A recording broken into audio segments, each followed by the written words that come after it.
podcast is part of the Sports Social Podcast Network.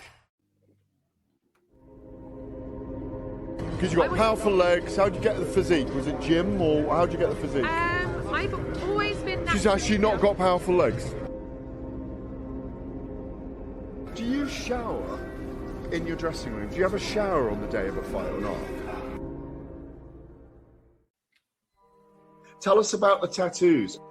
Shut the fuck up, you little prick. But then I've got the Phoenix. Hey, prick. So I'll take it from Bob every day of the week. Absolute disgrace. I'm sure no one will mind. Move him out of here, Darren. Ricky Hatton didn't go over for his fighter because he risked getting abducted and sold into sexual slavery. I never said that. Both have been rape victims. I'm not watching Frank Buglioni live on Saturday night. You're out of your mind. Jesus Christ, get yourself a life. He's actually a priest. Yeah. It's because his brother John Fury eye gouged him. What have I told you all this time? He's going to end up sucked out, fucked out, looking for a handout. Boxing, nutters, messenger group. I'm gonna be the king. J-Pump, you know what I'm saying?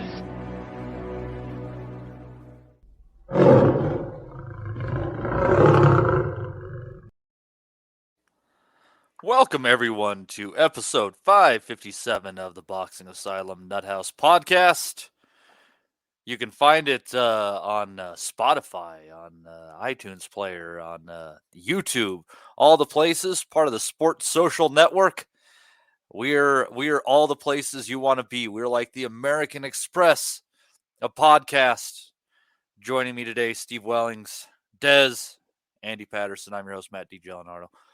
Last night or early this morning, depending on what side of the pond you're waking up on, you were witness to the defining win of Jaime Munguia's career up to this point as he took out John Ryder in his, I believe it was 9 rounds, knocking him down 4 times. Ryder had a nice little spell kind of in the middle rounds, trying to pull it back, but Munguia kind of finished it off with a hard right hand. Ryder, tough as they come. Been a fun fighter to watch. Probably the end of the road for him.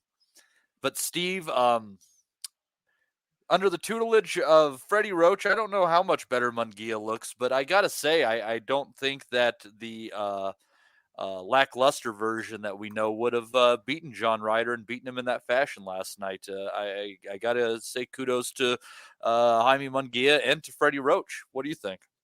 Yeah, I would agree with that. I think Munguia is improving. We've seen him in the past. I compared him to an excitable puppy coming forward. He was always exciting, but he looks like someone who's just maturing now. He's got a nice head of hair as well, which I'm a fan of. Fast combinations. The jab was working well, looked a bit more patient. He was throwing the right hand to the body, which was working. And I think there's a lot to like about Munguia. He is treated as a bit of a joke, but he's got an exciting style.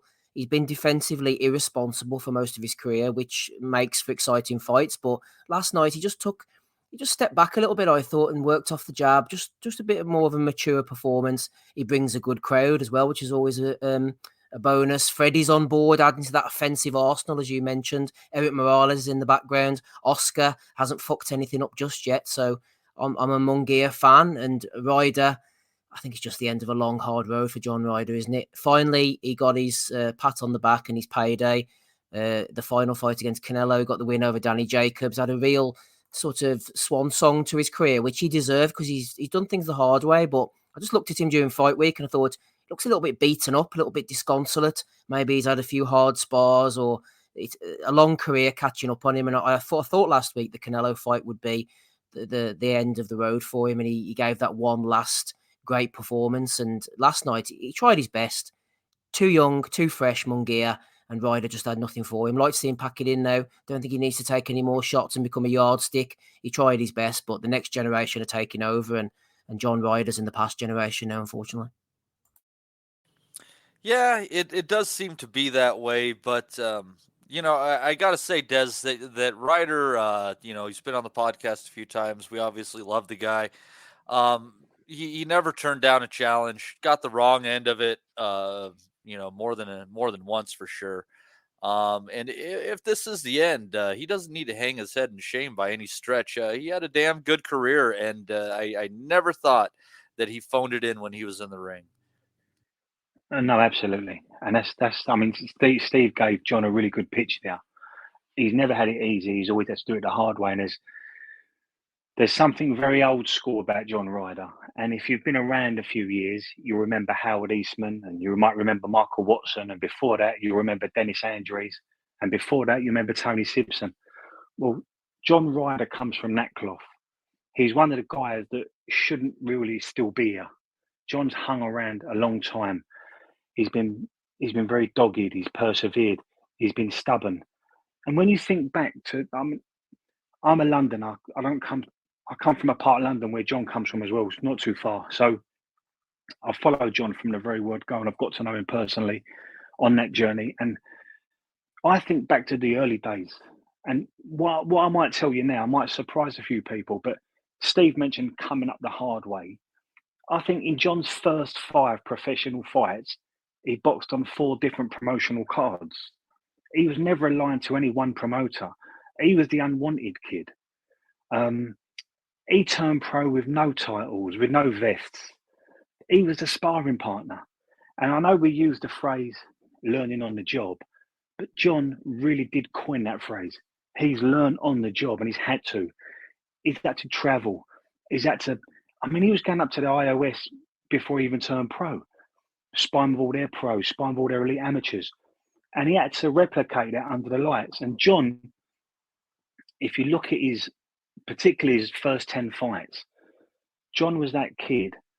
I don't mean this to be disrespectful. It's just a mark of how much I respect him. John was a kid that was fighting for peanuts while they were stacking the chairs and turning the lights off.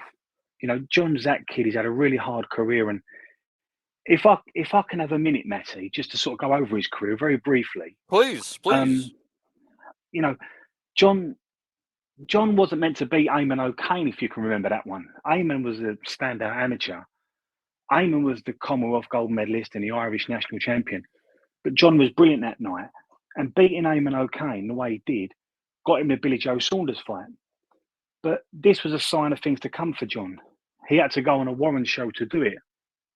And he lost a close one. But the fight after that, he was back at the Camden Palais on another promoter show fighting for peanuts again. And he was fighting for his career back then. And I think after Billy Joe Saunders came, if you remember him, Jez Wilson. Now, he was a kid that was doing a few bits up north. And him and John had both been beaten. And I think that fight was pretty much what promoters do. We're not sure who to get behind, so you can fight each other and we'll get behind the winner. John was fighting for his career 10 years ago. So he beat Jez Wilson. Then back on another promoter show, fighting for a British title with Nick Blackwell. One of the worst stoppages I've seen in a British title fight, but he got stopped. Where do you go from now? They've been trying for a British title for 5 years. They've not won it. And I think the promoter and the trainer and John all sat around and said, look, let's try our luck in deeper waters. So they literally went around the country fighting prospects, kids on the up, and it was Jack Arnfield, Adam Etches, Rocky Fielding, Jamie Cox, Callum Smith. He probably wasn't meant to win any of them fights. But John done what John does. He stuck around. He lost a few that he should have won. And in the case of Danny Jacobs, he probably won one that he shouldn't have won. But he deserved that. And I'm really pleased John got the Canelo fight. I'm really pleased John got the Munguia fight. I don't think any of us thought John was going to win those 2 fights. But I think it was just rewards for the career he's had. He's been around for a decade and a half. He's had a very solid, honest career. No scandal. He's never let himself down. He's always turned up in shape. He's always been a crowd pleaser. I'm really proud of John's effort because I know where he's come from. He weren't meant to be here. He's done really well from where he started. I think John can hold his head high, and I think John can be really proud of the career he's had. Well stated.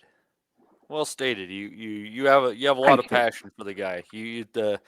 It's good when, like I said, you said he probably got the wrong end of that Jacobs decision, but on the right side of it, and that really gave him. I mean, you look at it. I mean, they gave him the Canelo payday, so I mean that was that was the retirement money basically right there. So everything you put in got out right there, and sometimes it happens that way. And I think we do have to give credit to Eddie for kind of maneuvering that with this fight, the other fight, getting him one at home, etc. It was well done on him. I bet John has nothing but good things to say about Eddie, to be honest with you. Well, John and Eddie started this journey together. I think John was a boxer before Eddie came into the scene. Like I say, John was boxing on Steve Goodwin shows, on Mick Hennessy shows, before he boxed for Matchroom. So John started this journey perhaps about the same time, or maybe just before Eddie come into it. But I just, there could be people here that might discredit John, and they might say he's not won a British title or a European title or a world title. But sometimes there's context to a career. Steven Gerrard never won a Premier League title. Matt Letitia never won a trophy. I think there's always context to a sportsman's career. And I think John fits that bill. And I think there's a part of a lot of us who think there's a little bit of John Ryder in us. We see ourselves in John, because I genuinely mean this. He never turned pro with a GB vest. He never turned pro with ABA titles. He never got out of London's. But there's context to John's career. And it has been a hard road. He has had to stick with it. And when you think back to the early days, John was fighting on cards with Eric Ochin and Wadi Camacho and Lenny Dawes and Colin Lyons. John's really hung around. He's seen the 2008 Beijing squad come and go. He's seen the 2012 squad come and go. John's really stuck around. And if there was ever a fighter that you had to say his career should be judged off paper because there's context to it, I think John's that guy. Absolutely. He's certainly one of those cases of you look at his record and people might have an opinion, but you have to say, did you watch those fights? What's behind that record? So fantastically stated there, Des. Andy, I'll tell you what I thought was most interesting for me towards the end there is the fact that the referee couldn't see the corner with the towel, and all sorts of people are trying to. Yeah, all sorts of people are trying to alert him, and the timekeeper just steps in and says, fuck it. This thing is over. I don't know if I've ever seen that before, but fair play to the timekeeper. I think he did the right thing, Andy. Yeah, I thought obviously they went through the towel, and I was shocked. I was shocked. I mean, obviously Steve and I think Rob and that were kind of broke it down last week and that as well. As to why they felt there's maybe a step too far. I felt John still had a wee bit more, and how it basically turned out is he had nothing left really.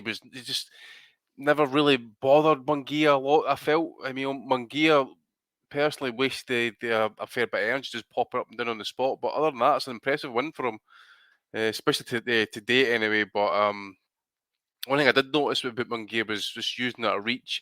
Certainly has looked like he's grown into the weight as well. 27 now, he's going to be saying the old man strength now coming in at the kid, 6 feet tall. He's a big super middleweight. Working on that 1-2 as well, what Freddie used to do with Pacquiao and that, they're kind of darting in and out with the kind of 1-2. He's stepping with the right hand, yeah, and he's throwing it from a longer distance than where he's landing it. And he was catching John with shots, and John's reacting to these shots in the past that it just wouldn't happen. So in hindsight, I probably would agree with Steve from last week in that the Canelo fight was the last hurrah. And I agree with everything everybody's been saying. He deserves his flowers now at this point. He deserves to kind of go out now, his head held high. the last 5 years, I mean, you think about it as well, it's been a good transformation. You think about it, he went up in weight to 168, and it totally transformed his career. Remember that time he used to come on here with us a number of times, you know, after fights, just as he was gradually building himself into that weight class. The Callum Smith fight as well, obviously, he should have had the win in that one, and then obviously he's had to keep picking away and keep waiting to get that big moment against Canelo. When he finally got it, gave it everything he had, broken nose, you know, he just got badly beaten up in the end of that as well. Gave everything he had, never quitting him. And it says, I think Des gave the best talking at this point. That it's been a great career. He should walk away now at this point. I don't want to hear him even contemplating moving to the European level or domestic level, or even settling scores with other domestic fighters who may want to have a pick at him. He's earned his money, he's earned his flippers. Let him go, and just say all the best to him, because it's been a very, very good career. Absolutely, great guy. Just can't say anything bad about him, and we hope that he is going to enjoy his retirement and he's saving well, because he definitely deserves to enjoy the fruits of his labor. Steve, on to Munguia. Let's take away some promotional barriers here and just be oblivious fans for a moment.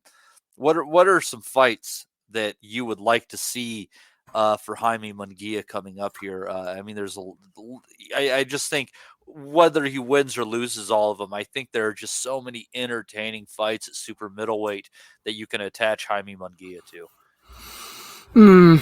It's difficult, isn't it? We take away promotional barriers and then you can pick out a number of different names, but unfortunately promotional barriers are always going to be in the way. He wants Canelo, that's what he's saying, the all-Mexican showdown. It kind of makes sense. Canelo, we're told, he's looking at Charlo, and then after that it's going to be Benavidez. He's with a completely different promotional entity. That seems unrealistic at the moment. Benavidez as well, unrealistic. Someone like a Christian and Billy, more realistic. Two come-forward fighters, both undefeated. That's fun. Yeah, I think that'd be good. Would look forward to that. Maybe a bit of a lesser level, maybe someone like a Bazinyan or something to keep him going. Melakuziev is with Oscar. He's lost before. Good fighter. The Canadian fought, what do you call him again? Oh, the one you just mentioned. Sorry, I forgot. Erik Bazinyan. Yeah, that's the one. Erik Bazinyan. Yeah, he fought on Thursday against Godoy. He's kind of just ticking along, looking for an opportunity. Somebody like that, undefeated, winner stays on, kind of thing. Pacheco is with Eddie at the moment. Edgar Berlanga is with Eddie at the moment. There's options out there for him, but they might try and keep him toasting until they can get him an opportunity. Guys like Andrade, Morel, Plant, PBC guys, you can write them off at the moment. I don't think they're realistic, but you can't look down as well. As Sergio Mora was saying on the broadcast, it's time for him to fight a big name now. He can't keep on fighting the sort of lesser guys. He has to move on up. But there's a few of them in that class, so isn't there, Stephen? You got Bazinyan, you've got Munguia. I mean, that was probably Munguia's best win there last night, in terms of name level, easily. Yeah. But then you're looking at Bazinyan, he needs that next level opponent now as well. Billy is the same; he needs that next level. Pacheco, he's the next one. He needs that next level opponent. They're all on the cusp there. I think maybe Pacheco, Andy, has a little bit more leeway because he's only 22. They might sort of hold him back. Belanga, he's 26. He's 21-0. I think that's more likely that in that whole Mexican-Puerto Rican showdown thing there, Steve. I think Munguia against Berlanga, I could see that happening. Definitely favor Munguia. Would be a firefight for sure. Yeah, Belanga and Billy, Melakuziev, they're the kind of names I'd be looking at if they can't get the big one. I think Canelo's wishful thinking, Matty, to be honest, although I would be a fan of that fight. If Munguia was PBC, Steve, I think that Canelo would jump on that fight. Yes, he would. He would. Because I kind of, in some ways, and I might be wrong on this, and I'd love to hear you guys' input. I kind of look at Munguia as Benavidez light. Any thoughts on that? I think size-wise, Benavidez bullies you with his size. Munguia, maybe not the biggest. He comes forward with a bit more ferocity rather than the power and the size of Benavidez. So I'm not too sure about that one. But PBC are very insular, so I can't see them letting... They've got Canelo now tied up. I can't see them letting him out of his grip in any shape or form. They'll want to keep that in-house.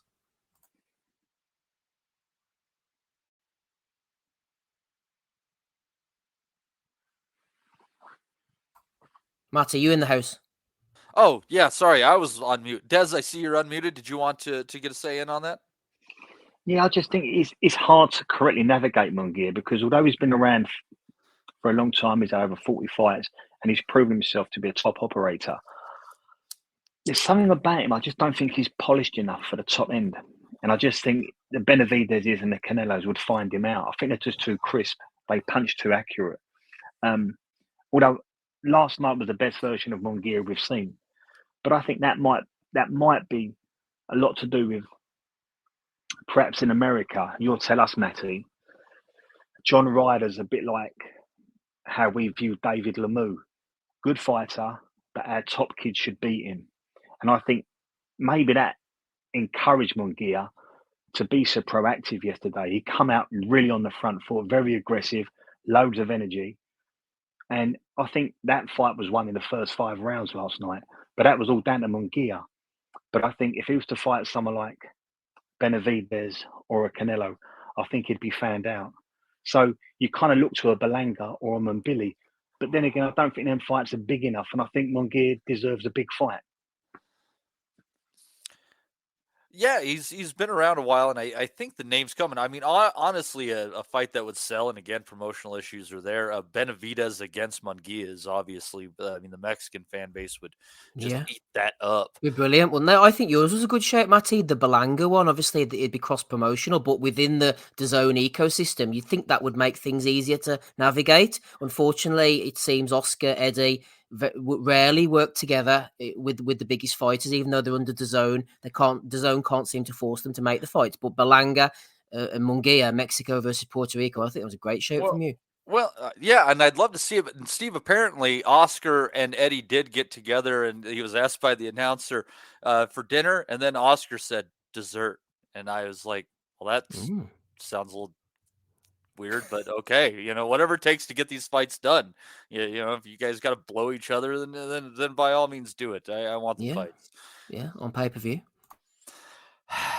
We'll get to that, Steve. I have a bone to pick about pay-per-views today. So that was a fantastic, fun night from Munguia. And I got to say, if you have one takeaway from it, I don't think that Ryder was shot. And the fact that Munguia stopped him decisively and arguably, that's what to take away from that fight is because people don't do that to John. I don't think he's shot. That's too strong a word, but I think he's worn out. he's on the back end of it for freaking sure. Yeah, that's for sure. I'll be honest with you. I thought when I seen this fight announced at the time, I was a wee bit kind of surprised to be fair. Like, I mean, I know it's January and he fought Alvarez, was it June time last year? And I know it's like 6 months now, but it was a hard fight for him, and to come back in that time frame, I just thought I was just surprised at it. To be fair, And I think if you see the way Munguia fought and beat Derevyanchenko, it was an awful big ask for John, particularly after the hard fight he had with Canelo. I think this was probably geared up. The Oscar and Hopkins are not going to bring John Ryder over to beat their kid, are they? They're going to bring John Ryder over to make their kid look good. They're going to bring John Ryder over to potentially springboard Munguia onto a big fight. But I don't think John's not shot. You don't fight like that if you're shot. But I think Munguia was the wrong style at this stage in John's career. But I understand the money behind it and I understand the move. A couple of years ago, Des, Ryder against Derevyanchenko would have been a fun fight, wouldn't it?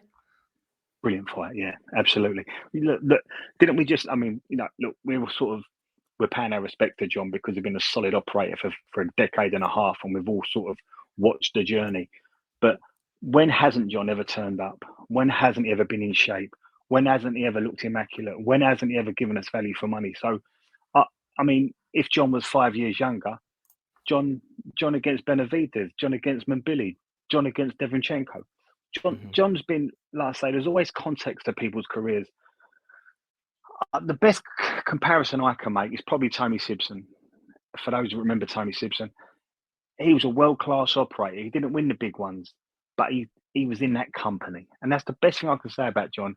He was a world-class operator. We're not talking about Canelo or Benavidez, or we're not talking about that. But if you were to pick someone out, say, who's going to hold his own, who's going to give him, do himself well, conduct himself properly, and put up a good fight, John's always that guy. And domestically, we forget Billy Joe Saunders is probably one of the best British middleweight champions post-war. If you look at Billy Joe up to the Andy Lee fight, Billy Joe Saunders' record domestically was brilliant. John fought him. John fought Callum Smith. John fought Rocky Fielding. John fought Jamie Cox. John's got a brilliant resume at domestic level. So, yeah, he reminds me so much of Tony Simpson, because he was the guy that he didn't win the big ones, but he belonged in the big ones. Well, there's some British boxing history for you folks right there. What is not part of British boxing history, but could very well be part of the great history of Puerto Rican boxing. Oscar Collazo picking up another minimum weight title defense, this time over Rainiris Gutierrez, stopping him in the third round. And Andy, this kid is freaking sharp, man. He has every punch in the book. He is calm. He's got good feet. I need to see, obviously we need a couple more fights from him, but I mean, I'm thinking this guy might end up being the best minimum weight since Chocolatito. It's big pedestal to fill, mate, to be fair. To be honest, I didn't catch any undercard now, but I have spoke to you in the past about Collazo. He does look everything you just mentioned there. Future-wise, again, because it's so light, he could jump between the divisions. There is title fights there that, he could maybe have. I think it'll be interesting to see if he can get the IBF title fight against that guy Kenshiro, he's all action as well. He's a thick set for that weight class and that as well. I think Collazo against Kenshiro would be an excellent fight to make it that weight class, to be fair, mate. Didn't catch any, to be honest with you, so I can't comment on it. I'm just like looking at future options there. A couple of fights here, but nothing great. Longevity is going to be the main thing for him, really, if he's going to stand out, to be fair. You know how long it took Gonzalez to break out into the main public, and it took him years, and I'm talking nearly a decade, must be the best part of a decade before he made the breakout. Well, let me say, do. Well, because of that road paved by Chocolatito, bringing attention to the lower weight classes, Collazo isn't having that problem. This is his 9th professional fight, and I think I've seen his last 4 fights on DAZN cards. So he's going to have a chance maybe to springboard into the minds of boxing fans far quicker. Yeah, I just think as well, maybe Oscar, I know I said to you guys before actually that Oscar's planning on making, or he's building or planning to build a small indoor arena, and it's going to be purely sited for boxing for remember like your old Thursday night fight shows and that used to have like your build-up cards. Mm-hmm. That's where Oscar's is planning, I understand, and then obviously it's going to be near the T-Mobile for the bigger cards, that type of thing. So that's what he's planning, but I wouldn't think he's planning then taking anything over to the East Coast, because this kid's Puerto Rican. I'd be interested to see if he could tap into that New York market and try and get some of the Puerto Ricans, but taxes at the end of the day, Matt, you'll came better than me, but Las Vegas hasn't got no state income tax. No state income tax, and that, so it makes sense for Oscar at this point in this in this market at this point to be looking at that. But I just think he's going to struggle. I think simply because of the weight class. Puerto Ricans have running about the kind of like welterweight and that he's going to be phenomenal. He is going to be, but as I say, he needs to break out fights. Now I just think he's just unfortunate in that weight class. It just isn't going to get them. He needs the right dance partner. And again, like Estrada and Gonzalez, those two kind of like, it would be ideal if he could get like an opponent right now that he could face, and then maybe 5 years down the line they can face again like Estrada and Gonzalez did, for example, if they remain the course. But it's going to take special fighters to do that, mate. Amen. Des, I saw you were coming off of mute over there. Were you wanting to get something in on the wonder that might be Oscar Collazo? Yeah, I'm in agreement with you. I think he's a terrific fighter. But you see him, like sometimes you see someone from the blocks. And last night, Collazo just looked like a winner from the change room. The way he was warming up, the way his ring walk, the way he got into the ring, his presence, his demeanour, the way he approached the fight, his strategies, the way he put his punches together. And you called it. You said he might be the most exciting minimum weight fighter since Chocolatito. I wouldn't be surprised if he's the next one. He's a really, really exciting prospect, really good fighter. And we're always looking for guys at these lower weights to give us something. You know, we talk about Inoue and all that he brings to his respective division. We've just seen it with Bam. I think this is the next one. I think he's going to be a really exciting journey. Yeah, it'll be curious to see where that journey goes to. He's only 5'2", 61-inch reach. He's definitely not a huge minimum weight by any stretch. So I wonder how far he could jump. Steve, your thoughts on this little offensive wrecking machine? Very few thoughts in addition to what everybody else has said. I didn't even see this one, to be honest. This, Fulgham, and what was the other one? There was another fight on here that I didn't get to see either. I didn't see the women's fight. And I can't remember anyway, but there was a few that I didn't get to catch, unfortunately. But I have seen Collazo in the past against Jerusalem and Diajan, I think it was, or Reyes. I'm looking down his record. I've seen a few in the past, and he's explosive. I like a puncher at the lower weights as well, 9-0, 7 knockouts, and he brings the heat. But yeah, he didn't bring enough heat for me the weekend because I didn't get to see it, unfortunately.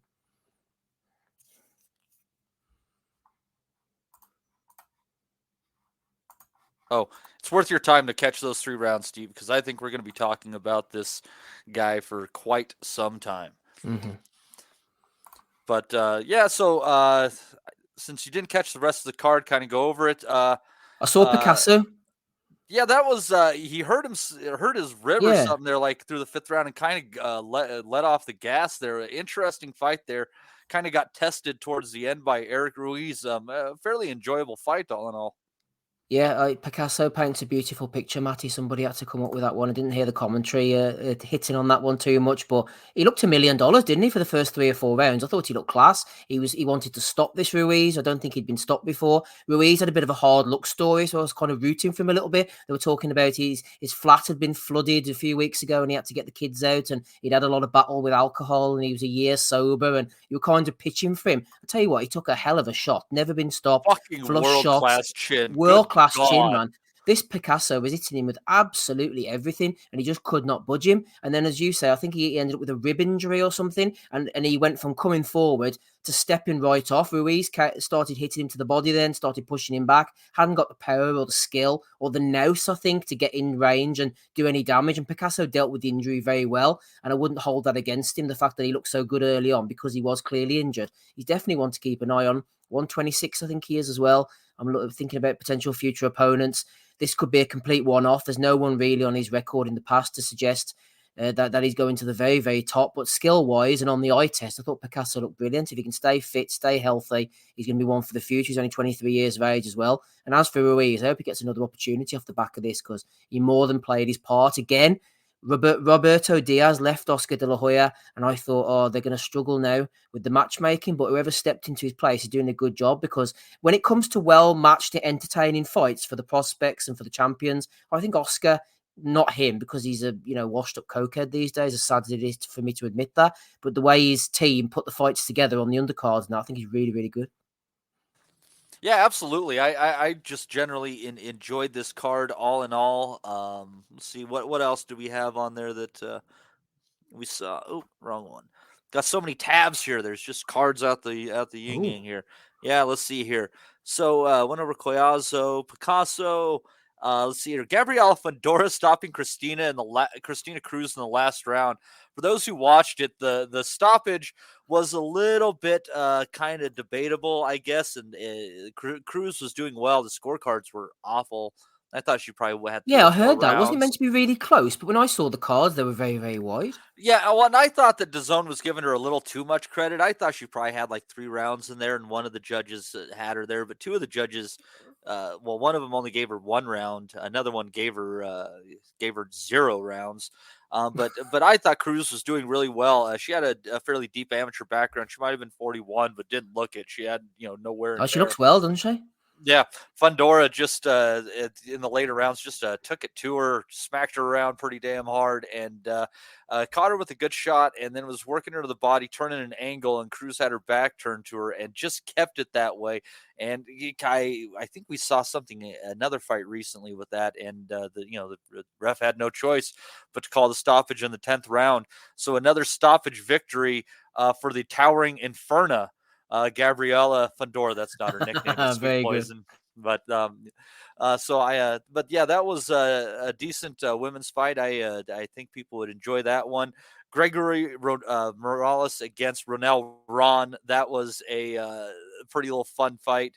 Roan can take a hell of a shot. Another one of those guys that can just weather the storm pretty damn well. I think he did end up ultimately getting stopped, if I recall, but it was a pretty fun fight. And then Darius Fulgham going the distance for the first time in his career against Atlantis Fox. Fox kind of came at it hard in the early rounds, seemed to kind of lose his energy, but he is really an old school kind of fighter when it comes to getting the distance. He's got a lot of tricks up his sleeve. He won a few rounds, definitely not enough to win the fight. But I think that was a really good step up fight for Fulgham on that card. Because Fox just, he's the right kind of style to test a guy and to take you the distance. First time that Fulgham has gone the distance in his career. And Des, I see you're wanting to say in there a tricky fighter the Fox can be. And I like the way the Fulgham handled it at the end. And I think Fox took that at 4 weeks' notice as well. So he was drafted in, and his style was to smother Darius. He just smothered him. And I don't think the crowd quite liked it because Darius probably wanted a bit of room to get his shots off because he's a puncher. Something in that, I think it was that fight. I think one judge had it 10 rounds to Darius Fulgham, and another judge had it 95-95. Am I thinking about the right fight? Yeah, it was. They were all over the place. I thought I didn't think it could be either one of them. I thought it was a close but clear victory for Fulgham myself. But can you see how Fox is just a brilliant guy to bring in if you want to give someone rounds and you want to see what a prospect's made of? So, yeah, Darius done everything he's meant to do. He hung in there. He kept throwing. He put his punches together. Fox smothered him, kept pushing, kept working. But Fox isn't a puncher. He's tall for the weight. You know what you're going to get with Atlantis Fox. He's really good value for money. And if you've got a young prospect like Fulgham, who you think, you've had 10, now I want you to step it up a bit. Atlantis Fox is just that guy. And it kind of does shed a bit of light on how well Liam Williams done. Because didn't Liam Williams stop Atlantis Fox a few years back? I think you might be correct. Yeah, he did. Yeah, he did. Yeah, he did. Yeah, and Fox would have had more ambition. He would have been a lot fresher. So that's a notable win for Liam Williams back then, isn't it? I think that might have been at a lower weight too. Those Fox kids, I mean, they get down to weights that just seem inconceivable. Yeah. Michael as well, he's the same, isn't he? He's a wee string bean. Yeah, and he's about the same height as his brother, and he's fighting at welterweight. I think Atlantis started at 154, and that might have been where Williams met him, or it could have been 160. But you look at him; he could be. He was 160, Matty. Yeah, 160. Yeah, I mean Fox. I mean, he could be a light heavyweight easily, and he could. And the way that he fights too, Des, I think that if he wants to pick up these paychecks and test these prospects, pick up a few W's along the way too. He's fully capable. I think he doesn't take so much punishment that's out of bounds for him. Because he's really clever in that he let Fulgham close the distance, but once it was closed, he let Fulgham stay smothered, and he would, instead of staying on the ropes, walk back with Fulgham as he tried to give himself distance. Just really clever old school Survivor stuff. Yeah, you nailed it. That's a great description. He's very wily, he's very slippery, he's very shrewd.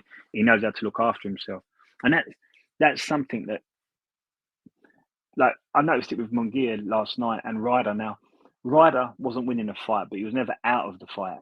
And I think after 5 rounds, Munguia took his foot off the pedal a little bit. There was certainly moments in rounds where John was landing, and particularly with that lead right hook. But when you look at the two fighters at the end, Munguia hasn't got a mark on him. A sign of a good fighter is Nana to look after yourself in there. Fox is clearly a good fighter because he knows how to look after himself in there. But Fox, unfortunately, has probably worked out if I start beating kids, the phone will stop ringing. So he's kind of found himself in his position now, which a lot of fighters do, that I've got a half decent record. And if I keep giving prospects good tests, if I keep providing value for money, the phone will keep ringing. But he's not meant to win, is he? No, but it doesn't mean he won't in some cases. And that's the great thing about fighters like that. So that was a pretty damn good card from Golden Boy from Arizona over the weekend. I thought it was great.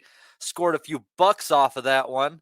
The ESPN bet offered 13-2 on Ryder to be knocked down more than once in the fight.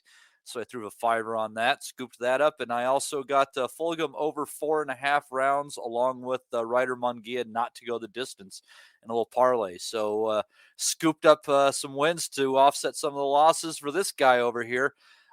Steve, you had an even better weekend, though, because I hear that you went out into the public and you attended some fights. Did I hear this correctly? Yeah, I did actually. I saw quite a few fights, and none of them in the crowd, unlike the football today. So they were all in the ring. It was a good atmosphere. I enjoyed it. I was there with Dominic. It's nice that you've stopped starting fights in your later years. Good for you. Oh no, flip me! I couldn't start fights or finish them, to be honest with you, these days. So I'm completely washed. But nobody in the ring was washed in Belfast on Saturday evening. Ulster Hall. We were out by 10:15 as well, which was nice. Nice early finish. No messing about there. There was 1, 2, 3, 4, 5, 6, 7 fights on the card altogether. I'll go for the undercard very quickly. Giorgio Vizioli, it's quite the name. He scored a nice knockout of Samuel Pikire. Really nice left hand, if anybody hasn't seen that. 2 Walkers won the fight, on the card rather. Kurt Walker getting a win over Darwin Martinez. Walker was an Olympian for Ireland back in the day. Not much of a puncher, though. He's a bit of a back foot boxer. I think he'll get found out when he goes up the levels. Conor Walker, bit of Wolverhampton representation on the card, beat Lloyd Germain, who was undefeated coming in. Walker just broke him down to the body, really. Germain was a big specimen, knocked him out in the 3rd round, dropped him 3 times altogether. Germain just didn't want it. Who else did we have? Siobhan Clark is 8-0. He beat Tommy McCarthy. Tommy's best days are behind him, really. We've had him on the pod before. He's a good lad, talented amateur. Yeah, more than a few people thought he was going to be competitive, and I hear it just was not the case. It just doesn't click for him. Saw him go out to Poland recently. I think he fought for the European title or something, got knocked out in 7 rounds. I just think an opportunity in Belfast came his way and he took it. He does a lot of things outside of the ring. He's into stand-up and podcasting and all these other non-money-making endeavours. So I don't know what he's going to do with himself now, but he just maybe took that final payday. Talented guy in his prime, could put his shots together nicely, but just didn't seem to be in great shape. Got stopped in the 4th round. This Clark, I'm not sure how far he'll go either. He's a bit of a physical unit, but down the stretch, you think that someone who hits him to the body might catch up with him, but Tommy just wasn't that guy. Threw a few nice shots early on, especially with the right hand, but Clark just broke him down. Tommy ended up down in the 4th, and the referee stopped it shortly after. And then on to the main 2 fights. This was what we were all there for. They're talking about potential future fights between Paddy Donovan from Limerick and Lewis Crocker from Belfast. Crocker was the main event. Donovan looks really good. They're calling the real deal. Early on, he looked great. He was throwing shots from all angles. I've seen him fight a few times now in person. And he's really, really exceptional fighter, talent-wise. He had a gut check here against this Herrera. Herrera looked like he was going to shell up early. He wasn't going to throw a lot, maybe go the distance. Then he started throwing a few body shots, and Donovan looked a bit uncomfortable in the 5th round. His nose had gone in the 6th round. It was starting to bleed, and Herrera was really fancying it. And all of a sudden, we were thinking at ringside, flip me, it's going to be tough for Donovan. He could be in deep here. And then he found a body shot, similar to Lyndon Arthur against that Brian Suarez. A body shot out the blue, and all of a sudden, Herrera was down again shortly after with another body shot, and then stopped. I think I like the bloodthirsty side of things. Thought the referee, Bob Williams, probably could have let him go on. Herrera's corner was absolutely incensed. He tried to jump into the ring and all, and the security got hold of him, but it all calmed down. Donovan got the job done. Andy Lee was pleased. Real gut check performance. These are the kind of performances we want to see these talented guys go through. So he got that done. And then later on in the evening, Crocker, main event, beat Jose Felix. Now, this was a bit of a contentious one because Crocker had weighed in 3 pounds over the weight limit, and Felix was really a lightweight, a super lightweight at most. He was infamous for beating Gary Cully last May. So he was a bit of a puncher, a bit of an upset artist. Crocker he was just too big for him. And there's a whole issue with the weight. Crocker explained himself afterwards. A lot of people aren't happy about it, etc. We know what it's like in boxing, man. It's a dirty sport, isn't it? He came in at 150. The board told him that he wasn't allowed to get any lower, whereas Felix still had to make 147. So it's almost like the guy making the weights punished. The title, he couldn't win the title, but it was some WBO thing anyway. Low blows in the third round. Felix got a point deducted. Boxed pretty well early on. Got a few body shots gone. Then he got hit with a body shot himself in the fourth round. He looked in agony. I thought, right, here we go. The fight's over. Somehow Felix managed to get up again. Got into the fifth round. And then right in front of us, Crocker's known for his left hook. Caught Felix with a cracking sort of check left hook. Again, he nearly fell through the ropes in front of us. I thought, flip me, that's a knock the head off kind of shot. All of a sudden, Felix gets back up again. And I would have let him go on. Marcus McDonald called it off. I think he was in reasonable enough condition to go on with the fight. Crocker, he's growing on me. The weight thing obviously is a bit distasteful, but early on in his career, I wasn't too fussed on him. He was quite an abrasive, aggressive character, but he has a spite about him that I like. You know, he laughs at people. He's a bit flat-footed. He comes forward. He throws a lot of heavy shots. He believes in his power. The left hook really is looking like at a certain level, it's the real deal. And him against Donovan, let's get that fight made. As Des was saying in the chat earlier today, Crocker was talking about, let's get into a stadium, make sure the numbers are right. Neither of them were really committing to the fight. And Connor Walker, who I mentioned earlier, might get thrown in against Donovan next. Crocker might fight somebody else. Either way, they've got to make that fight now. It's really maturing nicely. And if Crocker can hit Donovan to the body like Herrera did, could be very interesting. I would favour Donovan to win that fight, but Crocker, he's going to be a tough bastard to get rid of, especially if he's coming in overweight, but I don't think that will happen again. But yeah, sorry, Matty, I've gone on for quite a while here, but I'm passionate about this subject. It was a decent card, actually, and the fact we got out early as well, man, bonus. Steve, the only thing that I saw of that fight was the last three, or that card was the last 3 rounds of Crocker versus Felix. And the only real opinion I can have on that fight is it's really fucked up when the referee counts over you.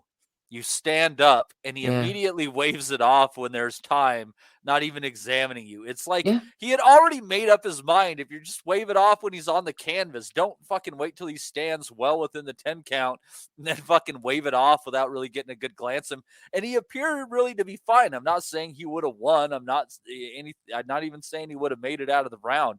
But that was just ridiculous on the part of the referee. What the fuck? Yeah. Hamed says Steve Welling's making sure to cover Eddie's cards. Well, I was there, so yeah. Anyway, yeah, I agree with you completely, Matty. I mean, I don't know why the referees do this. There's some ticks with referees at the moment that really I don't understand.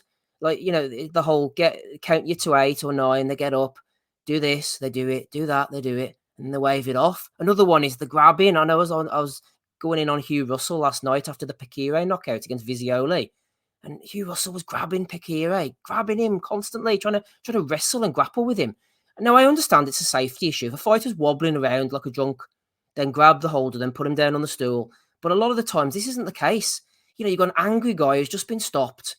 You're grabbing hold of him, in his face, won't let him go.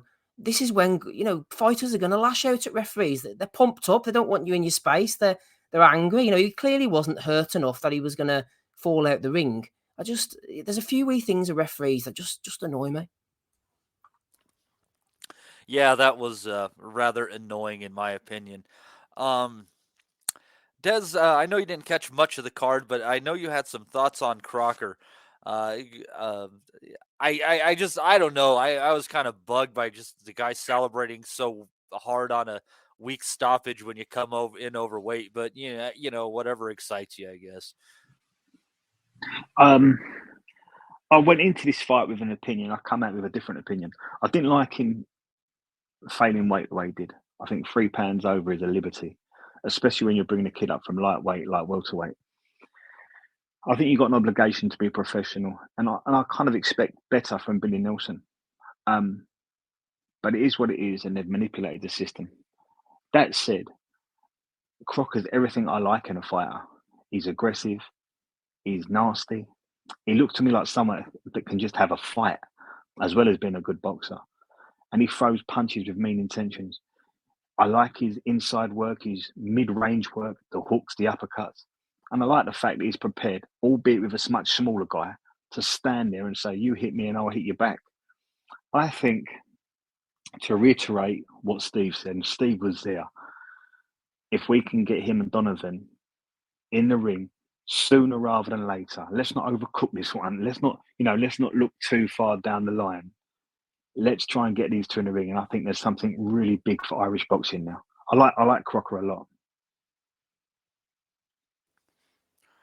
Well, we'll see what's going up ahead. It sounds like he's got some good fights in potentially in the works, and he'll have an opportunity to prove himself on the bigger stage.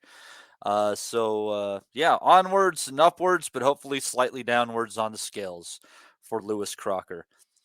Let's see here. What else did we see? Oh, there was a card from Canada on Thursday night, which Mr. Wellings reminded me of.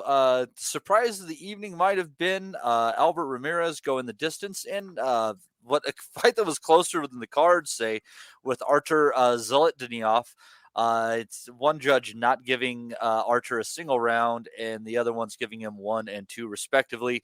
Erik Bazinyan taking out Billy Facundo Godoy, Argentinian, I believe, in 3 rounds. That was a bit of a mismatch, as was Steve Claggett against Marcos Gonzalez Barraza, but Claggett staying busy. I like it.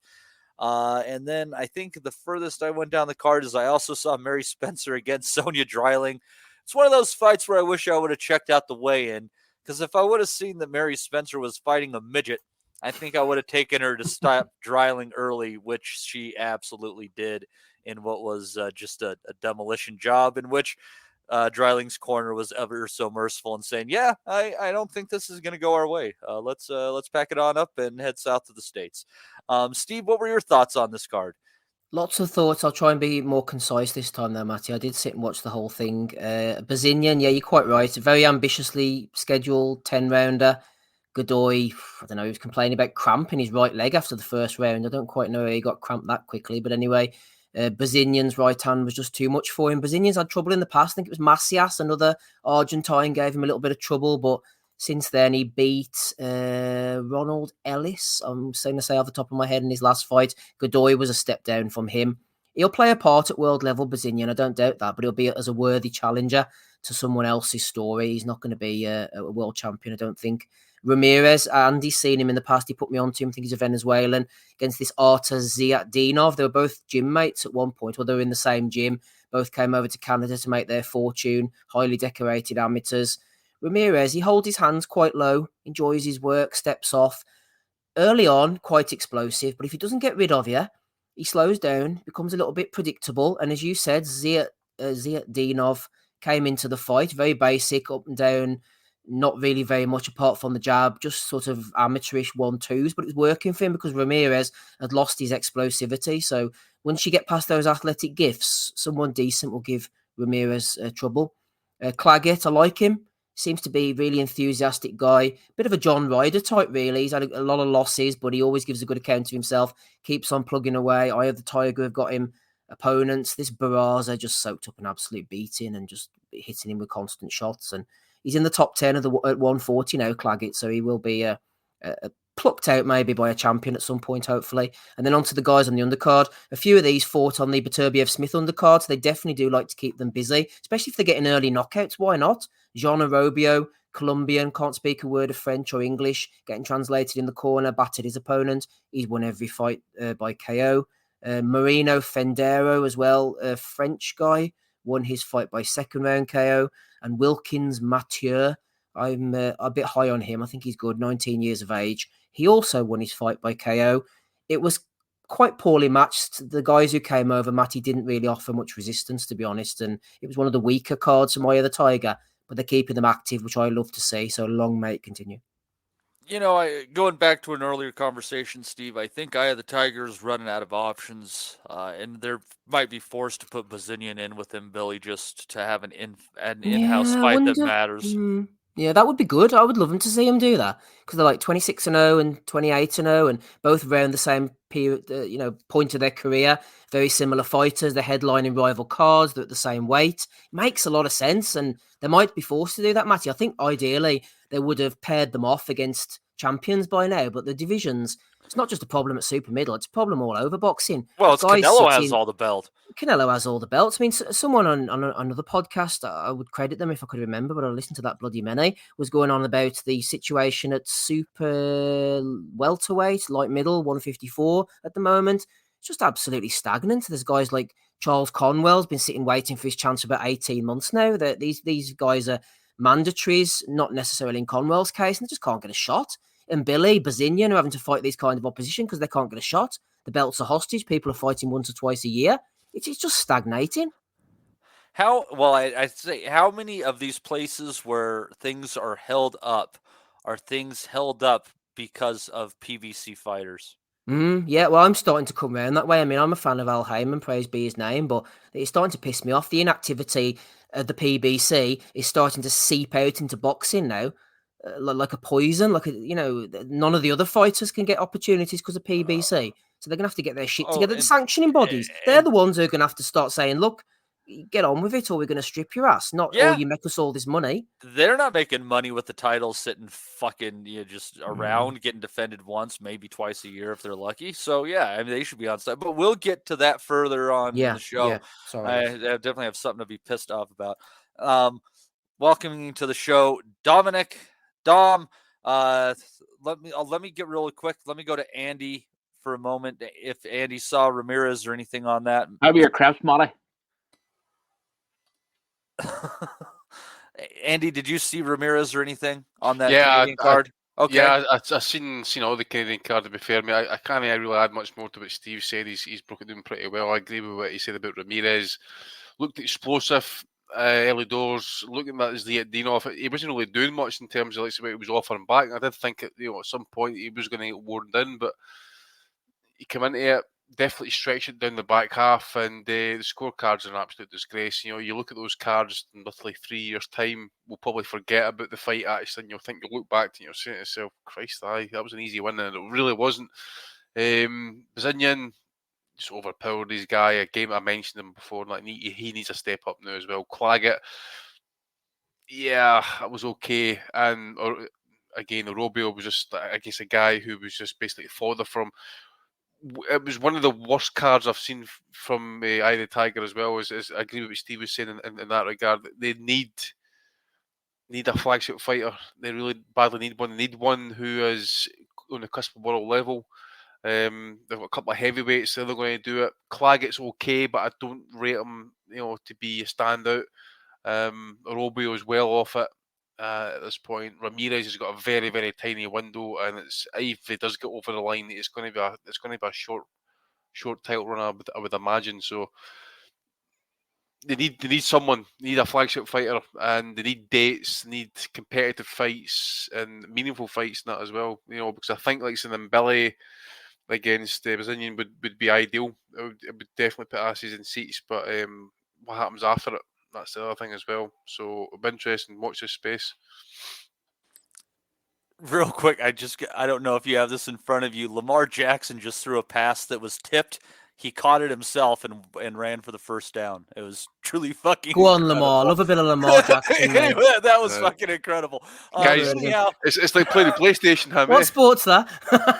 Anyhow, Ricky Graville throwing 5 pounds in there. Didn't say anything. He's a man of the good book, as we all know.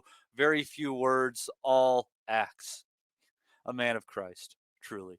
Anyhow, Dom, we have talked about everything except for the Japanese card, so feel free to circle back to anything that you want to discuss that is not the Japanese card. Flip, you've been going at a good rate. That's only an hour. You've got everything covered. That's impressive. That's probably because I wasn't on, Molly. I'm all about efficiency, Dom. Well, have we touched on the weight with Crocker and everything, all that sort of carry on? Yeah, but please, anything from from that card or the Munguia Ryder, feel free to get your piece. I'll mention this here, Molly. I was saying this to Steve on our way home last night. I got into the venue last night, a lovely seat. It's a very intimate venue, and turned around to this guy on my left. He was on his own, and just struck up conversation with him. And I thought he looked like sort of Spanish or Central American or something. And I sort of thought, I said, I wondered, is he here to support Felix? And I said, are you from Mexico? Are you from Spain? And he says, no, I'm German. So apparently the fella, he was from Berlin. He had flown from Berlin to Dublin on his own and gone up from Dublin to Belfast just to watch the zone card in this in a small hall in Belfast. And he was so we were talking about German, but in the golden age of German boxing, the Sarlans and all the other creatures, and Andy'll be happy to know he wasn't a big fan of any of the Doorman, but unfortunately he was a fan of he was a fan of Bellew, unfortunately. Who? Of Bellew. I couldn't believe. Initially, I thought he said he wasn't a fan of Bellew, and I says to him, "No, me neither. I can't stand the guy." And then he says, "No, actually, I'm a big fan of him." But it was funny actually watching. I was yards away from where Bellew was. Phone immigration after he said that comment.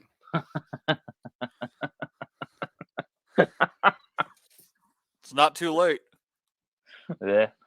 No, but I was funny just watching these folk coming up to Bellew, and a lot of them are, were young kids, like teenagers or whatever, and they probably see him and doing his interviews and his videos online, or whatever, and this sort of like his personality or whatever. But it was just funny watching it, like well, it was grown men as well, as I said in chat. It was grown men approaching him, but not you, Stephen, not you. But anyway, well, yes, on Crocker,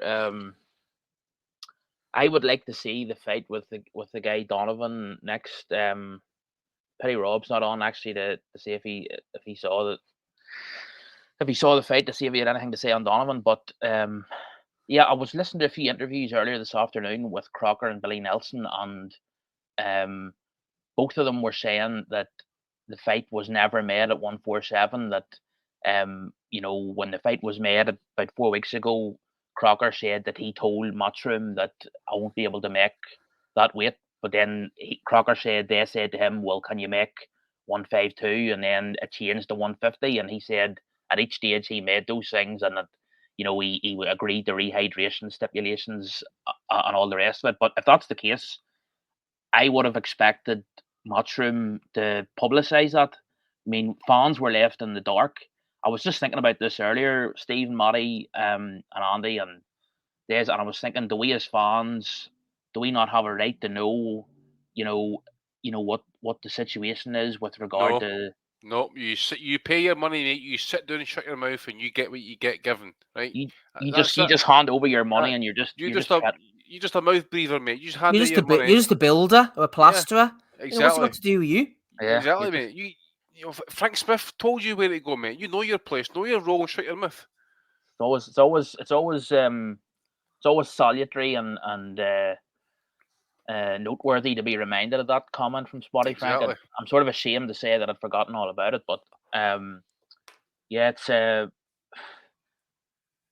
would like to see the me and Steve were both in agreement. We thought they should make that Donovan fight next, but as I say, the interviews both guys during the week before the fight were both of the same theme, that neither of them was saying that they didn't want the fight, but they were both saying they would rather it down the line. And to me, the problem is nowadays everyone has to be a star. No one's allowed to fail at this level, and that's why the sport is in the state that it is.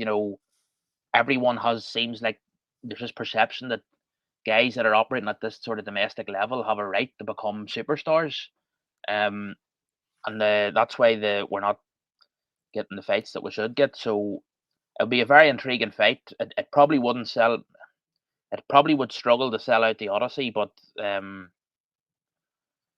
yeah, it's would it ever sell out the Odyssey? I don't know. I'd just like to see the fight.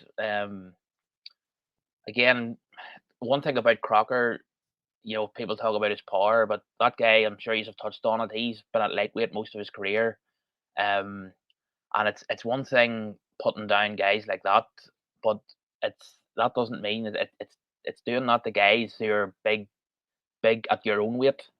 and that's what we'll have to see. But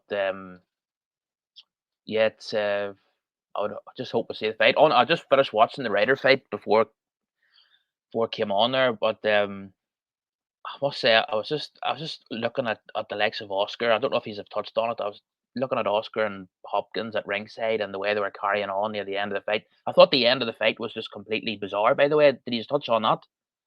Just how the referee didn't seem to see what was going on. No, yeah, that's right. Go ahead, because they Well- had to ring the bell in the end, which I've never seen that before. Well, they had to ring the bell because Tony Sim, the zone commentary were saying that No, we Tony, we touched on it. But similar, continue. similar to Dominic Ingle in the Brooke Golovkin fight, waving the towel in the air. They don't. It's almost as if they think it's beneath them to actually throw the towel. But how the ref's got his back? Usually has his back. How's the ref going to see? But so yeah, eventually they had to flip and ring the bell to stop it. But yeah, I was impressed by Munguia, but again, I think they've matched him very. They've generally matched him very cautiously. You know, they would have looked at Ryder after the Canelo fight, and they would have calculated that he's probably, left a good chunk of himself in the ring that night against Canelo. He's had a long, hard career, and there were when the fight was waved off, those two commentators on the zone who are really more on the other guy who are really fine. Really underwhelmed, really bad commentators. They were sort of saying, "Canelo, are you watching?" But they weren't mentioning David Benavidez, which I thought was important. You know, I think Benavidez would be too much for Munguia, but I think the fight that they should try to make is Berlanga. If Berlanga beats Paddy McCrory, I think they'll try to make that fight. And I would make Munguia a good favourite in that fight. So I think that's the route that they'll go down. Yeah, that's all I have to say, Matty. Oh, yeah, that's kind of where Steve and I ended up. That's the fight that we saw as the most was the most easy to be made and could make money. Obviously, Puerto Rican Mexican rivalry, good style mash. And obviously, with Berlanga, you never know what's going to happen. He might bite somebody or flip out in the ring. It just, I don't know. It's must see television though. That's what I know. I'm all in for Munguia against Berlanga. Unfortunately, they'll probably make a pay-per-view. The sons of bitches.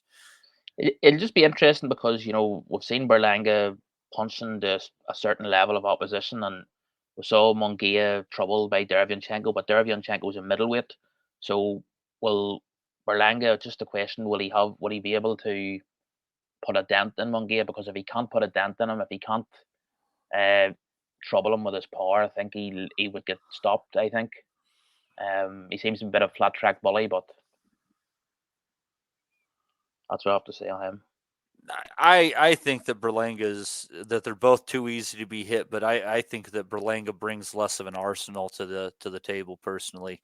Munguia has good punch out, has good selection of punches. His output is just right. He doesn't seem to overexert himself, and I think Roach is a good combination for him. Yeah. So definitely, I think the last thing I'll say, Matty, just on John Ryder. When I was watching the fight there about an hour ago, I just thought to myself, just thinking on John Ryder's career, he tends to, when he's having success in a fight, it's generally when he's on an opponent's chest and working from there. And I think his problem throughout his career has been a difficulty in launching effective attacks from mid range and beyond. I think his attack seems to be quite restricted unless he's on an opponent's chest working away. I think that in the early going of that fight last night, I thought that was evident that he was unable to get much sort of going off the job, any attack at any sort of range. I think that's sort of been an Achilles heel for him at a certain level. When he's fighting the likes of Billy Joe or guys like that. But we saw against Callum Smith. Callum Smith didn't have the sort of the job or the ability to fight long to stop Ryder getting on his chest, and hence Ryder had success in that fight. But I think that's been a problem for him. But far be it for me to tell any fighter to call it a day. But I think you got that sense that he might have been the last we see him in the ring last night. Oh, definitely. I think that was not necessarily explicit, but I think it was pretty implied that he was going to keep rocking and rolling if he beat Munguia and call it a day otherwise. But we'll see what he officially announces. You kind of got to swallow that, see what they might throw at you. You don't want to turn down a really good payday because I still think he's got something left. I don't know that he's holding his punch as well as he used to, but Munguia hit him very cleanly. So, but anyways. Gonna jump on over to Japan. It was Tuesday morning at 3 o'clock for me, or 4. I don't know, some freaking ridiculous early time, and started my viewing with Artem Dalakayan taking on Seigo Akui, and I scored the fight somewhere around 116 to 112 for Dalakayan. I thought it was close, but I thought he nicked it. The judges disagreed with me. One judge scoring it the reverse that I did, one scoring at 117, 111, and the other scoring at 119, 119, or 119, 109 for Akui. Andy, did I miss something, or is this one of the most bizarre decisions that we've seen in recent memory?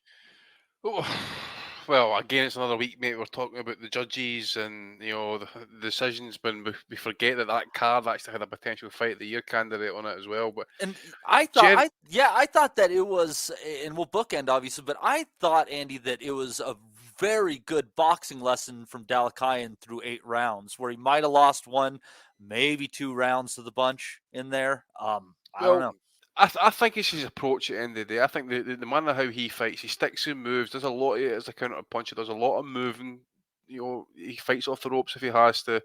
I think Akui, he's come forward approach. He's clearly catching that judge's eye.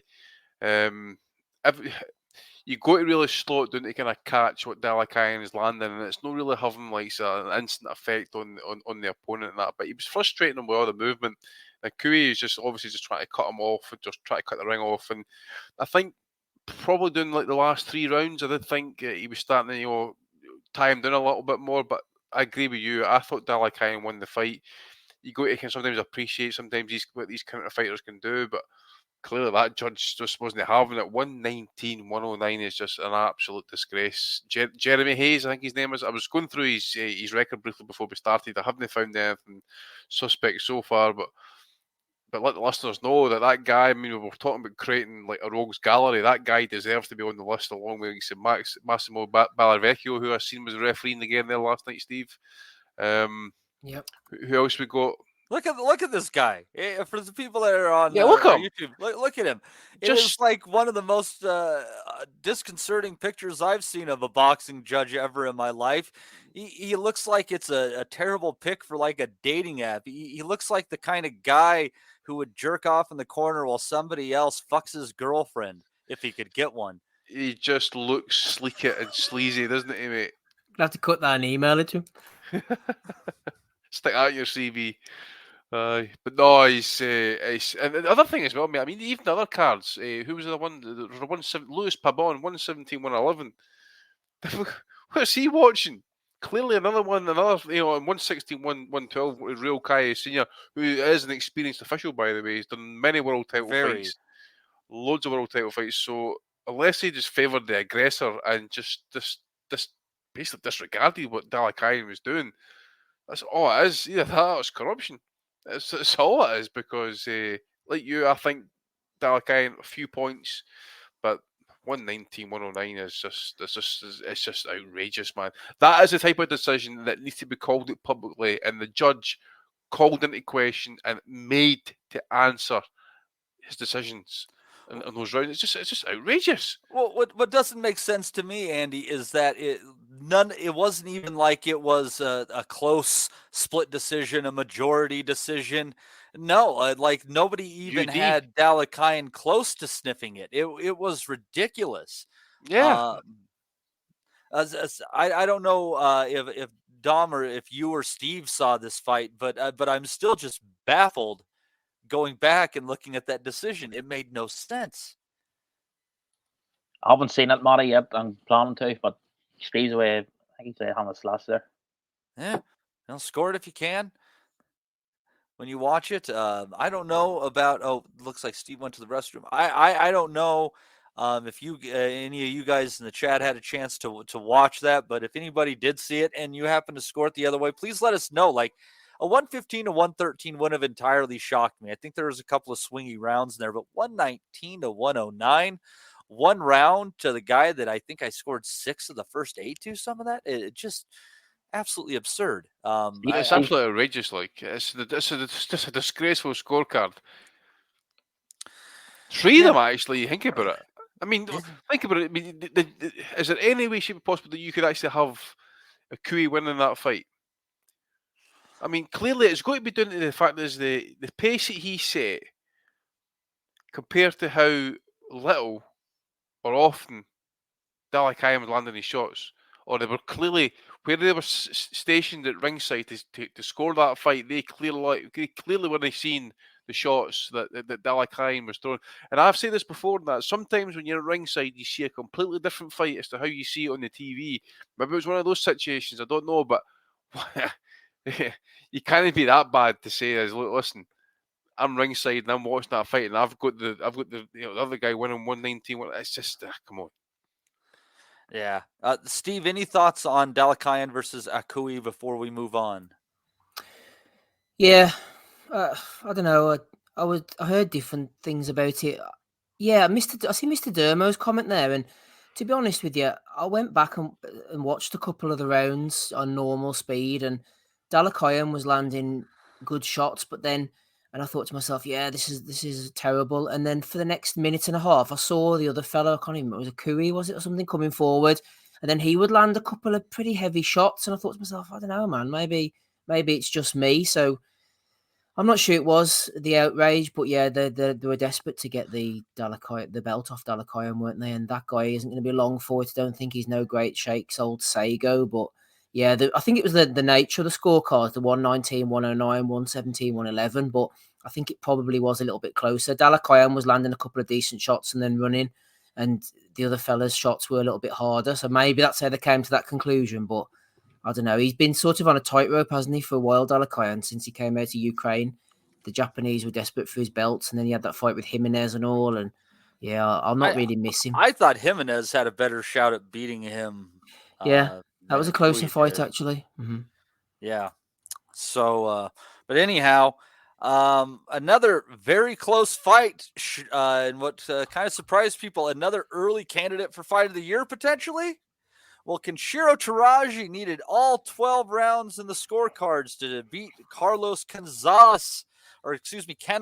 My apologies, in a majority decision. One even card, 114, 112. Where are those extra 2 points, ladies and gentlemen? Well, they were deposited on the canvas with Canizales hitting the canvas in round 2 and Taraji hitting it in round 3. Some really great action in between, both guys landing big shots. I was just absolutely impressed with what Canizales was able to absorb at times. A lot of these rounds were split one half one way, the other half the other. And I think obviously Canizales had a shout to win it.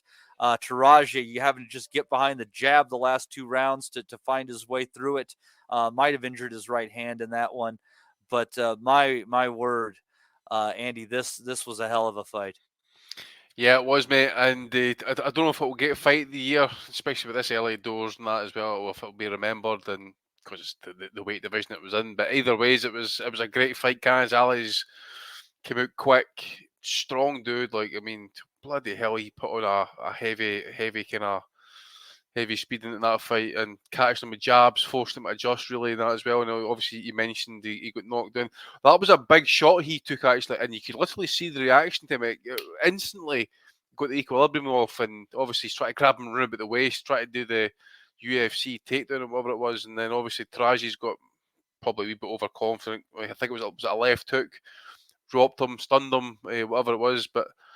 It was good action. It was two-way action. One guy would have a go, the other guy would come back with something else. It was blistering shots, close quarter action, left hooks here, uppercuts there, right hands over the top, countering that shot. It was great action. It really was. It was a set at a great pace, and I did see a couple of guys complaining about the scorecards in this fight as well, because they think that maybe Canizales down the last 2 rounds possibly maybe eked them out, and that would have been enough for him to win the fight. So I think maybe a wee bit of cooking. Well, there was open scoring, so that we knew that there was an even card after 8 rounds, and that Taraji was up 2 points on the other 2 cards. So if you split the rounds between them, you get those 114, 112s, and also the even one. So I think all the judges split those rounds between them. Yeah. And I could see the last 4 being split evenly. I thought that Canizales probably won the last round because Tarashi wasn't as effective with his jab in that one. But I really thought he did an exceptional job of getting behind his jab and just working around the ring in the 11th round. Well, that was the thing. There was talk that Kenshiro had potentially hurt his hand. Yeah, it was his right hand in the last 3 rounds. So that's why he probably never used it as much. That's why he was maybe moving about as much. I caught that after the fight, actually. But so what I mentioned, Canizales, I mean, I know I forget what age he is. He must be well up there in age now. But that he gave everything. He gave absolutely everything. You could see him. He was dragging in the air. He still kept going. But the last 4, maybe just wasn't dominant enough. I'd probably say, where he just could guarantee himself with like the all 4 rounds. He absolutely needed them. Maybe just wasn't dominant enough. I don't know, but it was. He kind of fought. Both guys set a blistering pace, and you wouldn't be surprised if Kenshiro's hurt his hand in that fight, especially that right hand. Because if he, as I say, when he caught him with that right hand in the second round, he visibly shifted Canizales right down to the point, whereas the reaction was just like 5-6 seconds before he actually went down. So yeah, great fight, and if they kind of get a future unification, get a rematch made, because that was sensational stuff.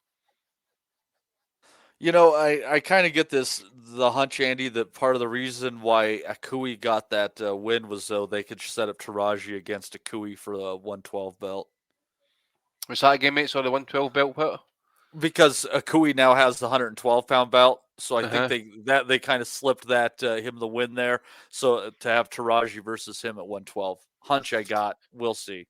I don't know, mate. I mean, I think because he wants Bomba, we know that. But I'm also going to say, because Taraji was meant to fight Gonzalez, wasn't he? The WBO champ, and he got injured or something. And he got injured, and Olasquega came out on late notice, and that was a fun fight too. Olasquega is going to be a good fighter too. It's never materialized, but somehow, so I think Canizales must have been in WBO mandatory, then I take it, so you must have to get some of those over the line. But yeah, a couple of fights here, mate. I just don't think there's much really from me. If he goes up to a flyweight, sorry, right? I mean, what's he going to do after that? I mean, the call's going to come to fight Jesse Rodriguez next, isn't he? Maybe. I don't think they would do it. I don't think they would do it, mate, at this point. Well, yeah, we'll see. We'll see what's coming up next. But man, Taraji definitely makes for good action. Dom, your thoughts on this fight?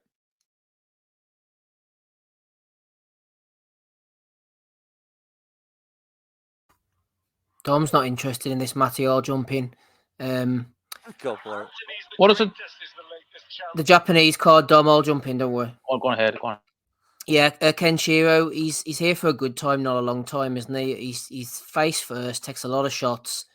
He's not going to be in good shape in the next 15, 20 years if he doesn't tighten up his defense. But that's all the better for us watching at home. I mean, he's the sort of third wheel of the generation. You've got Inoue, Ioka, Taraji. He's just a bit too open for me, but that makes for great fights. 32 as well, trying to make 108. He's unified champion. He's done brilliant. He's come back from that loss, and he's gone, I think, 12 defenses altogether, including now both runs. As you mentioned, Matty, the Olasquega fight, I remember that being a fun one. Laid a bit of a beating on Budler. And this one, I thought Canizales probably just about nicked it. Whenever Taraji knocked him down early, I thought, right, it's going to be over pretty quickly, this. And then Canizales came back, dropped him, and then I thought Canizales won the last 2 rounds, and the fact they give it to Taraji, Kenshiro, to sort of swing the bout was a bit of a dodgy one. That Jeremy Hayes had it even, the Korean guy had it 2 points to Kenshiro, and then Omar Minton Senior, he's been around the scene for a long time, had it 2 points as well. But yeah, make the rematch, I think. As for the undercard, I've spoken about Delakian. I just want to give a quick shout out as well to Tenshin Nasukawa, who we mentioned last week. I thought this guy was a bit of a joke. Fought Floyd in the exhibition, came over from UFC or MMA or one of those. And I thought, he's a bit of a novelty act. Went in against this Robles Pacheco, who's never been stopped before. Yeah, he chucked it. I thought Nasukawa, from a technical standpoint, I thought he looked pretty good. I mean, the jab was working. He was very fast. He was landing good shots from all angles. I thought as a technical boxer, he looked excellent, really, from the low expectations I had of him, Andy. Well, I mentioned it last week, mate. He's taking it seriously. I mean, obviously, he was I think it was K1 he was involved in. I was looking back. I'm sure it was K1 boxing, so he's got a bit of ground in it. But yeah, you're right. He's working on the footwork. Certainly the combination punching looking very crisp at this point in that as well. So watch his space. It'll be interesting to see if they maybe try and get him into regional title fights within the next 3 or 4 fights, because that's generally the route those guys generally take. I would imagine they'll try, because if you look at the records of these last 2 fighters, I'm sure he's faced, I think they've been coming in off, like, say, a few wins. So it's not been losing records, they've been coming in, you know. So, but I did think that guy kind of chucked it. He was kind of like, you know, I think he was shouting to the crowd at that point, and that, this guy's kind of swallowed it a little bit here, blaming his ankle, whatever it was, and that. So, but I'd be interested to see how far he goes. But yeah, watch his space. Right. Join us also, Rob Kelly. Rob, did you catch any of the Japanese card? If not, I'll catch up with you in a couple. I didn't catch the fucking Japanese card. No.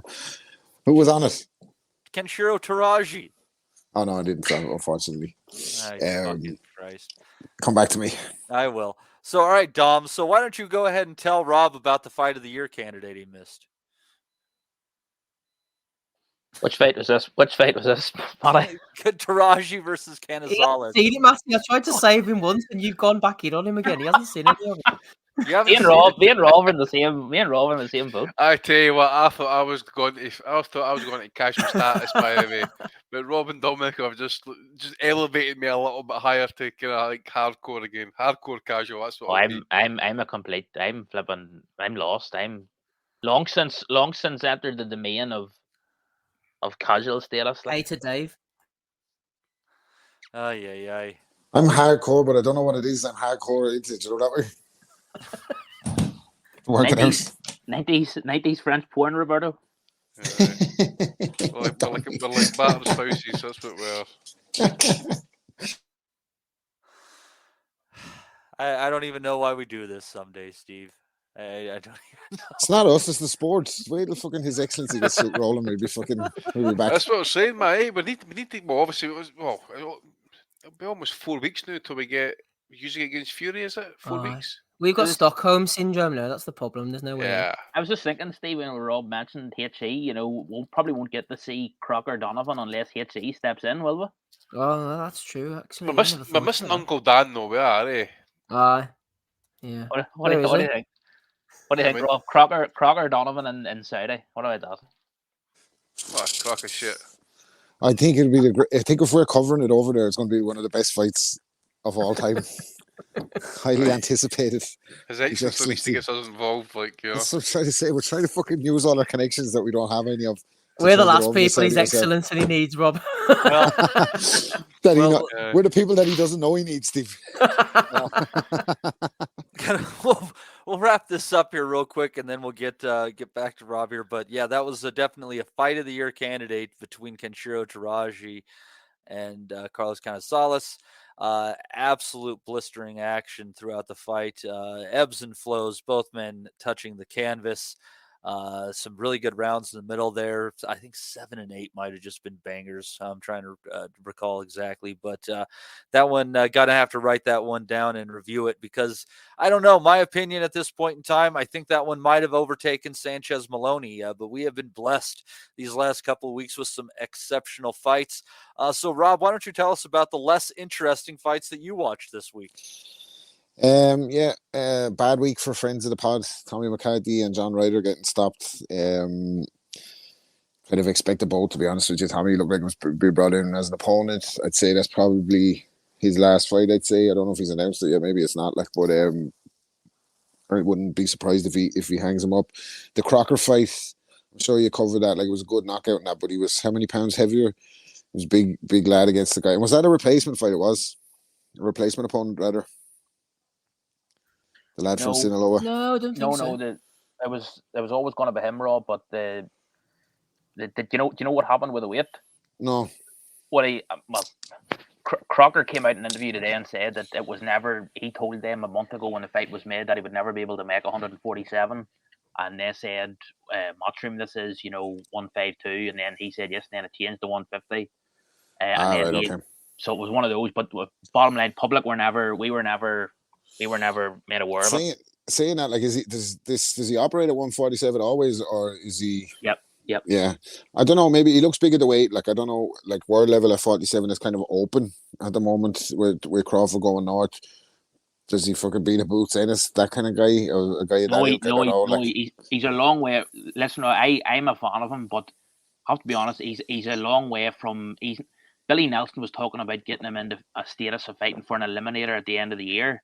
But to me, like, you haven't even what happened to the old tried and tested method of proving yourself, above everything else. That's out the window of the networks.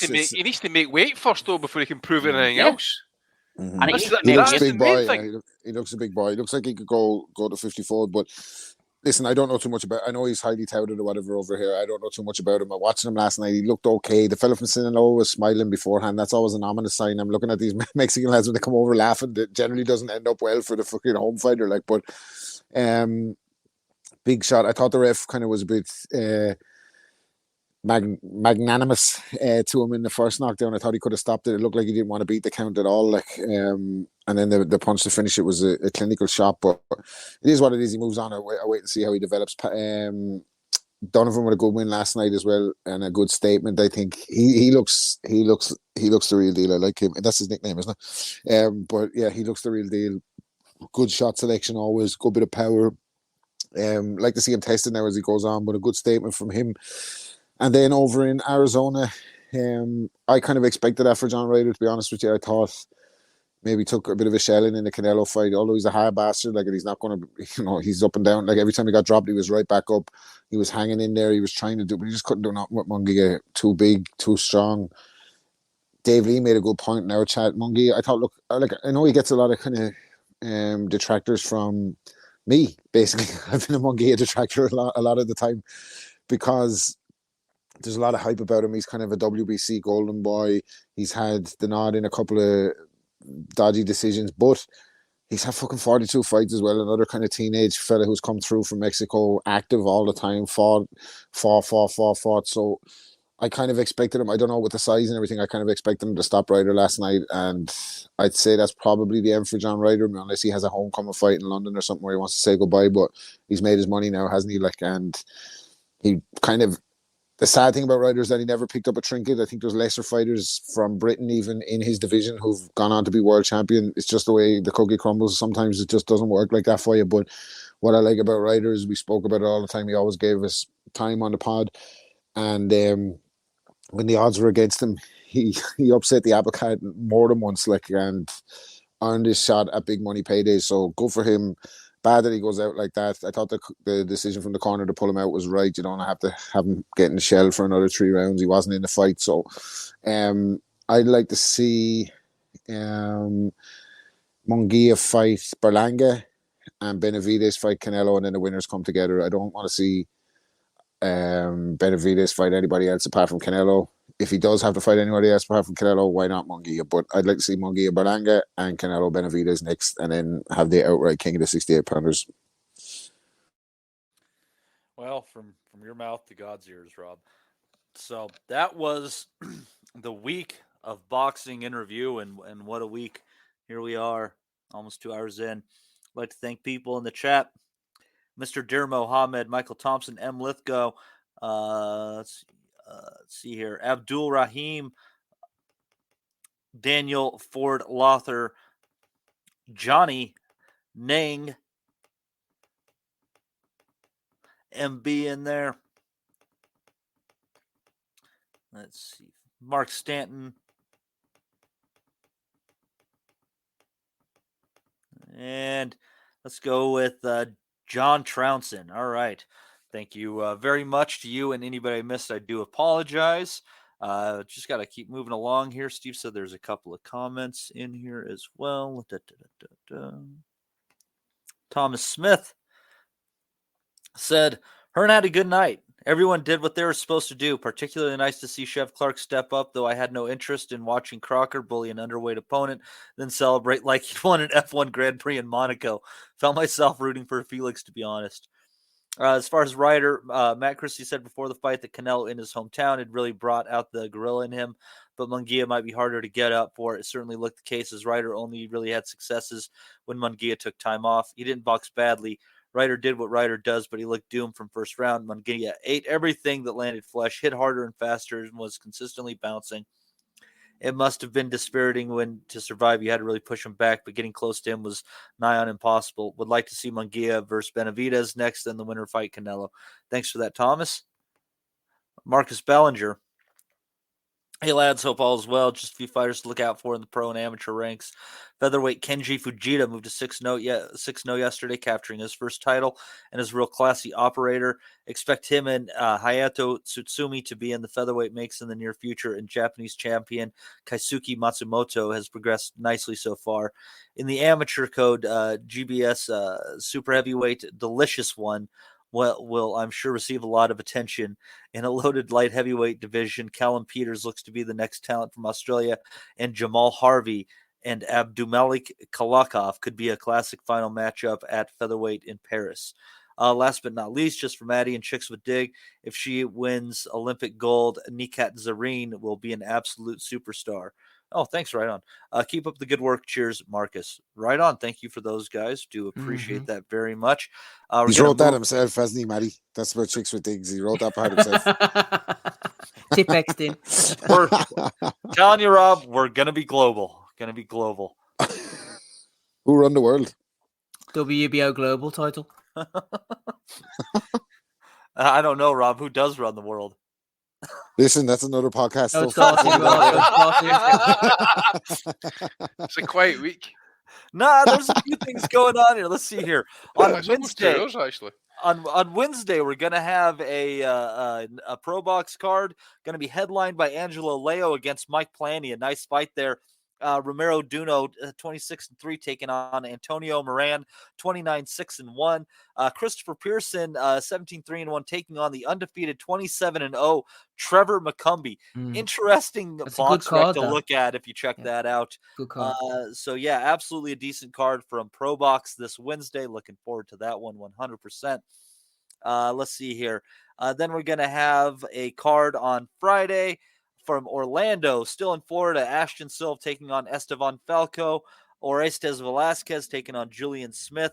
Going to have Marciela Canejo taking on Candy Wyatt. Look at that, coming stateside. Going to have one of the LeBrons, Luis LeBron, taking on Giovanni Gutierrez. And I don't know if this one's going to be on there, but we have an undefeated fight between Benigno Aguilar and Corey Marksman. Could be a nice little 6-rounder on there. Ashton Silva, obviously the one to look out for there. And then Saturday on Sky, I think, I don't know, I think this one might end up somewhere here stateside. I'm going to have Dan Azeez against Joshua Buatsi. We'll get to that one. Adam Azim against Enoch Paulson, both undefeated there. Caroline Dubois defending her IBO belt against Miranda Reyes. Ben Whitaker on there against someone. I thought you said Adam Azeez versus Enoch Powellson. I said, Jesus Christ, you beat my tit, Rob. Must be old enough making his debut. I wonder what kind of crowd he's going to bring with him.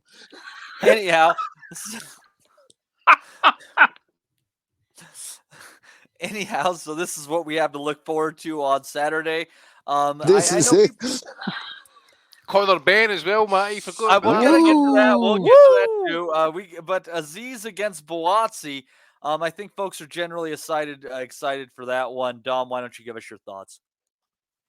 I've been looking forward to this for a good while, Matty. I think Buatsi can afford a loss a lot less than Azeez. I could see Azeez taking an L and coming back, whereas Buatsi, given how little momentum he's had, I think it's really imperative for him that he wins.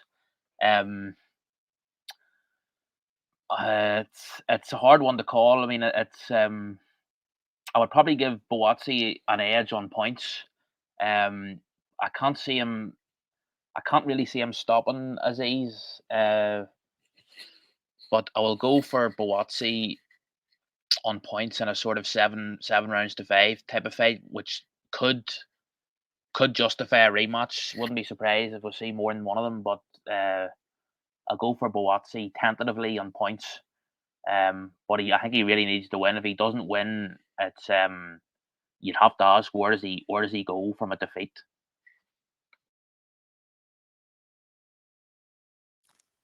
Yeah, where does either guy go from a defeat? Rob, your thoughts on the fight? I feel like it should be a bigger British fight than it is because Shalom and Boxer don't know what the fuck they're doing. For guys that have kind of all the access on Sky, it's really been a cut and paste copy job over minus Bean, hasn't it? Like they've kept all the same old fucking goons in charge. So you got Johnny Nelson, you got Woolhouse, you've got fucking whoever the fuck else is in there. It's a bit. Macklin, of course, is he survived, man. The Teflon Don Macklin, who's not going anywhere. Caldwell. I just feel like with their access to Sky, they should be hyping this fight as a bigger fight. Now, I get it, the two guys are not like massive draws or whatever. Dan Azeez, I don't know if he's getting plus or minus points from me for showing up to the face-off in the Marvin Hagler sunglasses with the fucking war cap as well to go with it. Like, he's definitely given his intentions. Is this going to be the British version of Hagler Hearns? This is the kind of shit that Eddie would have been spouting about. You know what I mean? Adam and all them. They would have been they would have been hyping this shit up, but nobody seems to care about this fight. The story between the two of them are friends. It could have been the light heavyweight version of. It better be that type of fight, by the way. Too friendly, like it better be fucking straight on it. No, I think they'll go for it, but I think obviously they'll go for it. I think, but like it could have been like the light heavyweight version of AJ versus Dillian White. You get me? Like where Azeez can do enough in the fight to win the fans over and do enough in the build up to put himself back in the frame for big fights. Like you get me? When they're leveraging the platform that big, I just feel like the contest should be a bigger event. But onto the fight, I think Buatsi has his number. I think it'll be a shutout. Actually, I think it'll be I think Buatsi will win wide on the cards. It's not going to be a stoppage. I just think he'll box Azeez. I don't think it's going to be. I don't think this fight's going to catch fire. Now I could be wrong. I just don't think it's going to be catch fire. I think Buatsi will cruise to a points decision. All right. So two go in that direction. One thing's close, one thing's wide. Andy, your thoughts on Azeez versus Buatsi? Azeez, you're paying, I think 5 to 2-ish as an underdog.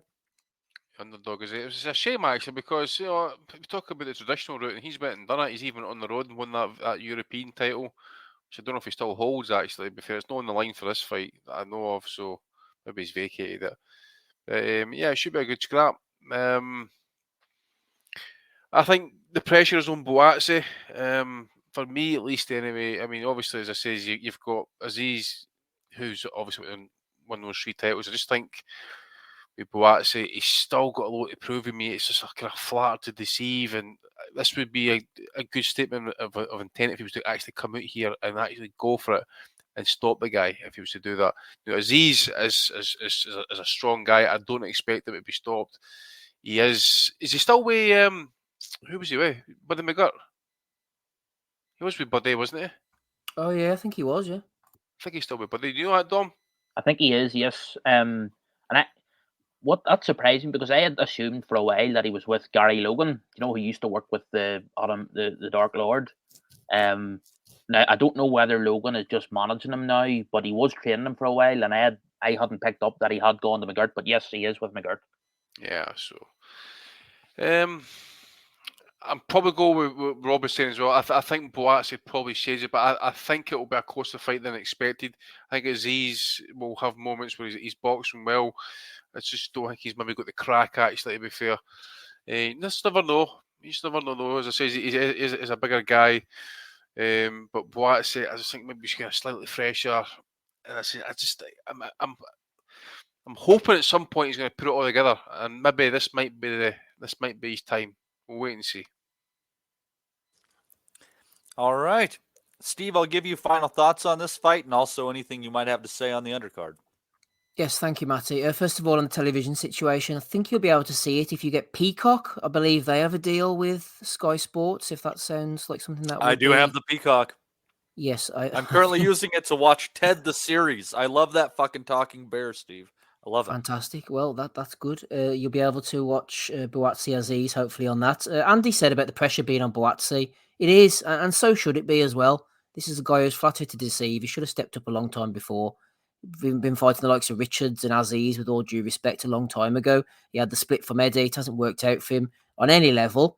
This fight should be bigger. Again, as Rob said, it's a good fight. It should be hyped up to the nines. Azeez should win if life is fair, but it isn't, unfortunately. He's a good, solid guy. He's going the Marvin Hagler route with the glasses and the shorts and the shtick, but he hasn't got the Hagler class, unfortunately, in the ring regarding his skill set. He is an honest guy who's going to come forward and put the pressure on Buatsi and make it difficult for him, very similar to Craig Richards. But Buatsi, I think, if he's on point, he's fit and firing, he's going to have that extra bit of class, that extra bit of guile as well, and he's going to get the job done on points. He'll probably pull away down the stretch. And Azeez will end up with a bloody mouth or a bloodied nose, but he'll be unbowed, and Buatsi moves on to the next level. Also, we think, probably not. Who knows who he'll fight next? I don't know. Maybe Frank Buglio, and he'll come out of retirement. But yeah, Buatsi on points for me. It's easy after having a phone call already off Shalom. He could do our stoppage when actually just to kind of boost that profile a wee bit and do it well. Be a nice statement, Andy, if he stopped too big. It would be a really good statement. It would be, mate. I mean, see, I've got a lot of respect for Azeez, to be fair. I mean, as I say, if Desnap was on the call, he probably would be saying the same thing. I mean, he's come along. Honest pro. Mm-hmm. Aye. He went, okay, vacant titles, all that type of stuff, but at the same time, as he's took his chances, a bit like Bellew, and this is his chance. I realise he's 34, so it really, you can't do it. And Buatsi's the spring chicken. What is he, 30, 31? Both guys knew at a crossroads. As I says, Buatsi's really going to win this. Mm-hmm. Matty, just a quick word on the undercard. I mentioned this before, but I'm definitely pulling for Enoch Pelson. He's 14-0 with 5 knockouts from Zambia. He has pretty much no chance. He's won the European title a couple of times, vacant titles, and he's had to drop them because of injury in the past. But he went the distance with Frank Petitjean. He beat him very narrowly by a point on 2 of the cards. And as fight fans will know, Adam Mazin battered Petitjean for the European title. So there's levels to this. But I am a fan of Paulson because when they brought him in the ring after the Azim Petitjean fight, he says, "Where's the ring card girls at?" And then Sky's reporter had to quickly scurry to try and cover up that. That's so proper businessman stuff, that one, eh? Where the chicks, babe. So we're fans here of Enoch Paulson, anyway. What an absolute player, by the way. Absolute. That's player. like homeboy that fucking knocked out David Price and said he was going to go home and put his wife in a wheelchair. Break my wife's back. Y'all going to put that bitch in a wheelchair. She'd be crippled. She'd be in a wheelchair in the morning to have some sex. She might be crippled in the morning. Someone in the chat said. Someone in the chat said as well, fucking that Buatsi has said he's on a sex ban, so that means every time they say that they lose. That's a lie. They're just saying that to the missus. Like, when they're in camp, yeah, baby, I'm on a sex ban. Hold on. Yeah, so Team Paulson, definitely, Matty. He hasn't got the no swearing or the player of the match memo, unfortunately. He came with a bit of inappropriate content. The match. Hopefully, the ring card girls get a heads up and they beware. He's packing that African black mamba. Yo,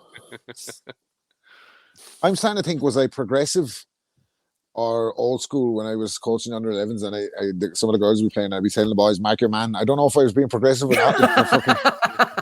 Could have been ahead of my time. I think you could have been. It's all rather regressive now, isn't it? Anyhow, so that card will be on Saturday evening for y'all, Saturday afternoon stateside. But if you're looking for something on Sunday morning, well, I tell you what, 60 years ago, there was a British invasion which changed music forever. I think a lot of British invasions changed a lot of shit forever. This is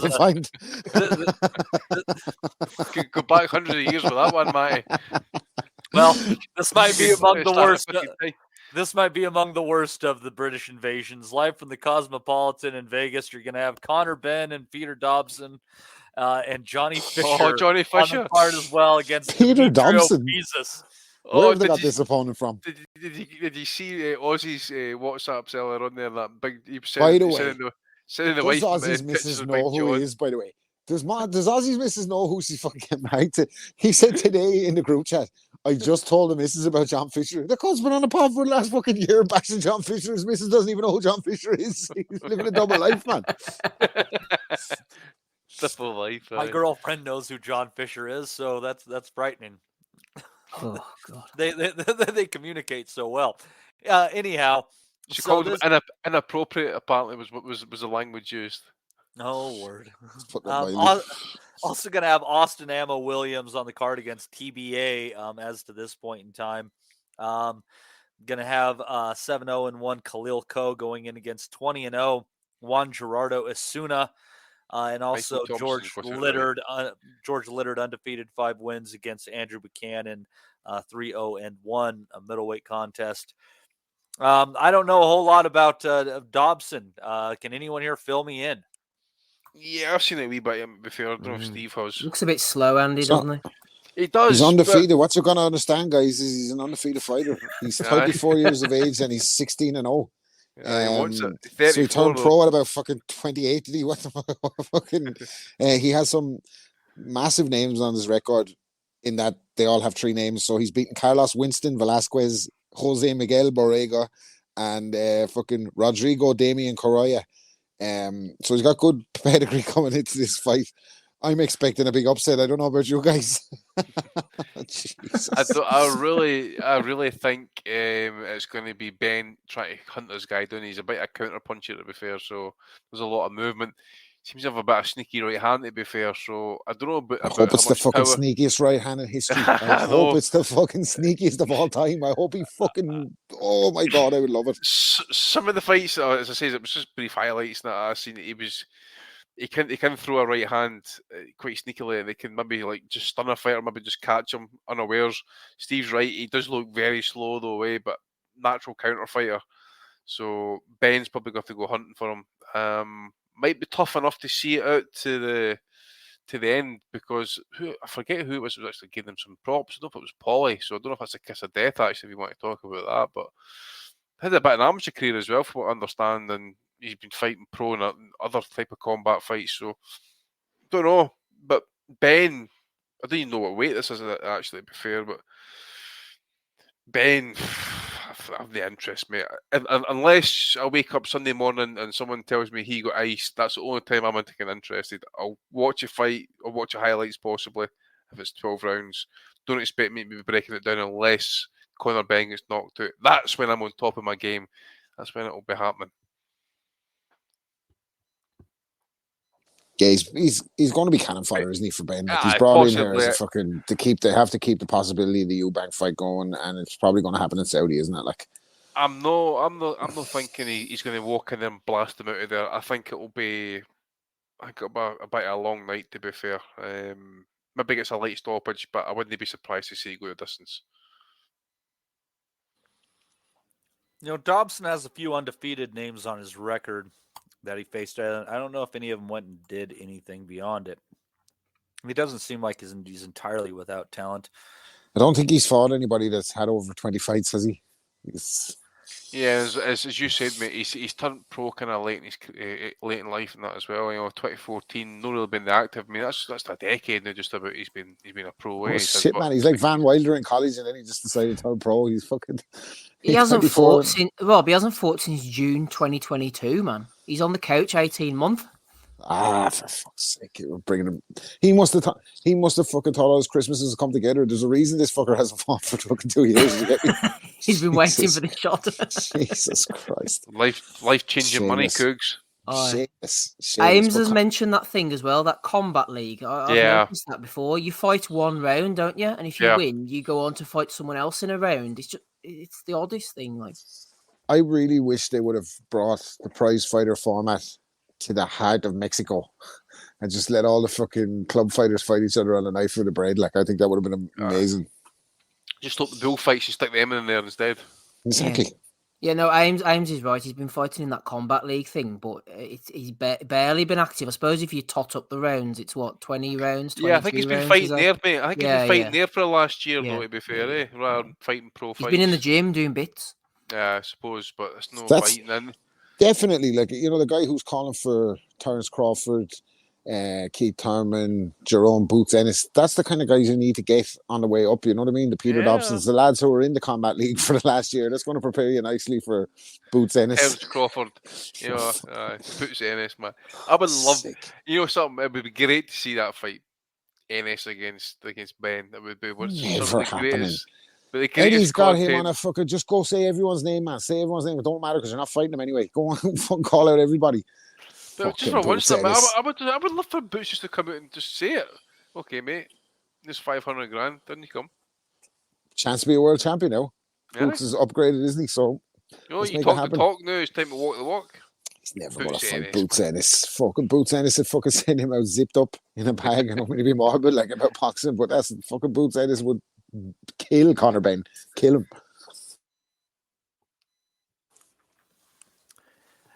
I'll tell you that. Yeah, we wish him the absolute best. I don't know that his opponent is without a chance in this fight. We shall see. The fight between Khalil Ko and Juan Gerardo Osuna, that could actually be interesting because you just don't know. You look at his glossy record of Osuna, and he hasn't really fought anyone, but he's also only 23 years old. He's still a young guy.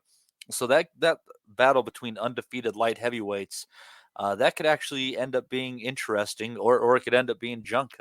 We shall see. Though you never know about a 20-0 Mexican; they could be many things. So a lot of them are. So why not? You can be anything you want to be. But anyhow, I think that is all we have for this week on this end of things. So, Steve, if you want to rock and roll, I think we can do the Bellew of the Week. Excellent. Thank you very much, Matty. Bellew of the Week for episode, what are we on now? 557. Fairly going through them. Matty's here, Dominic's here, Rob's here, Andy's here, me, Steve. What should we play us in with this week?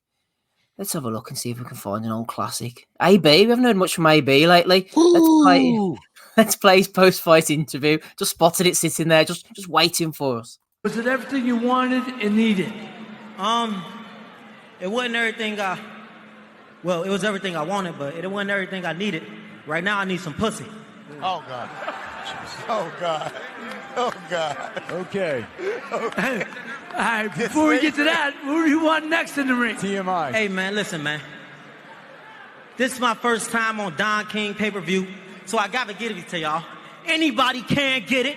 Africans, Americans, Dominicans. No disrespect to no law firm out there, but attorney just got it. Anybody can get it. Is there nobody special that you like that you're asking for or looking for? Anyone with the title? Anybody with the title.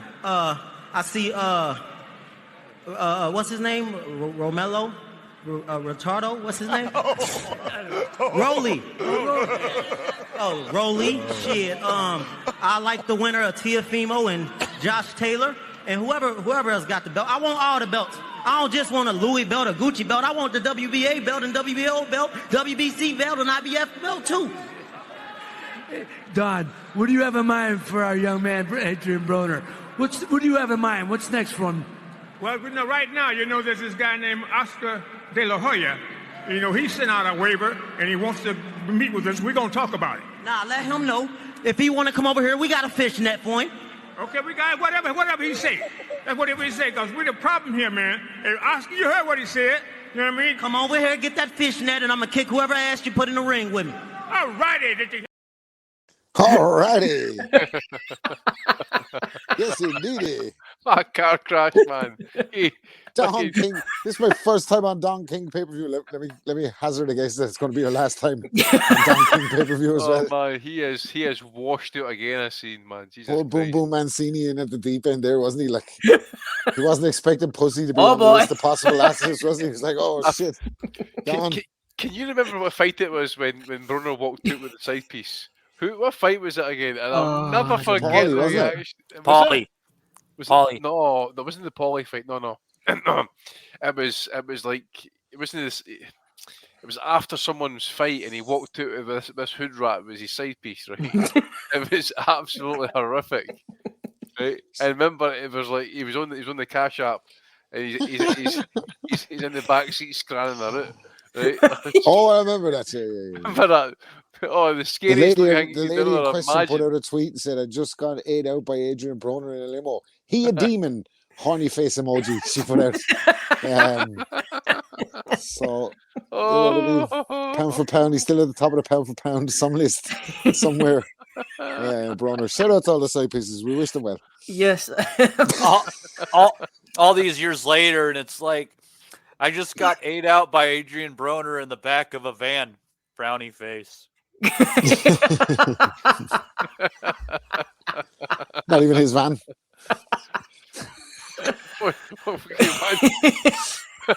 But slapping a tongue here on this shite, man. Jesus.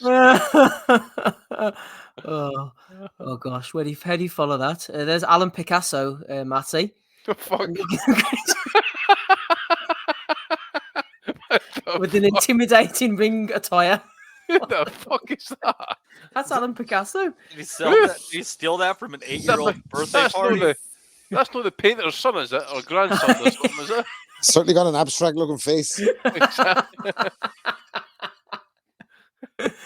I'm not sure what he was thinking there. Like that quiff as well, by the way, that bit. He could fight, well, for the first 4 rounds anyway. Think he stopped?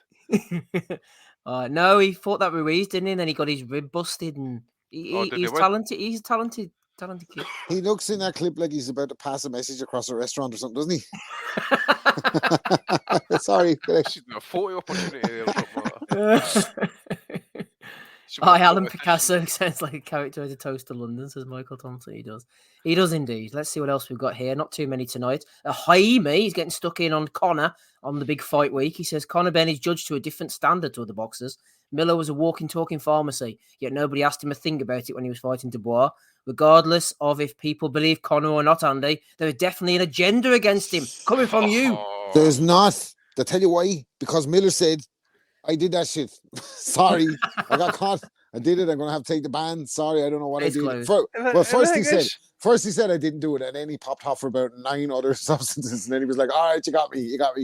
But Conor Benn, you know what I always say about anybody, right? My friends or anything, I would rather someone try to take fucking €20 out of my wallet than tell me lies. Like, and Conor Benn, liabilities, man. He lied the whole way through that fucking thing with his dossier, his Piers Morgan fucking speech, his bullshit. He forced on us, like the boxing public, like trying to fucking protest his innocence. Him and Baumgartner, by the way, fucking holding their own court of appeals and everything. Like, he's a fucking asshole. It's nothing to do with him being judged of another standard. It's his own fault. Like, and he's now cutting about telling us and anybody that listened to him that he's cleared.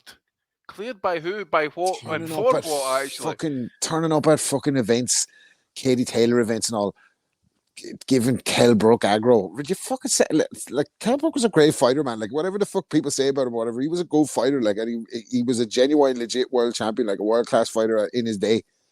And Conor Benn, like, has fucking, do you know what I mean? Like, with the nerve of this guy, like, fucking sitting on the sidelines because he's fucking popped hot.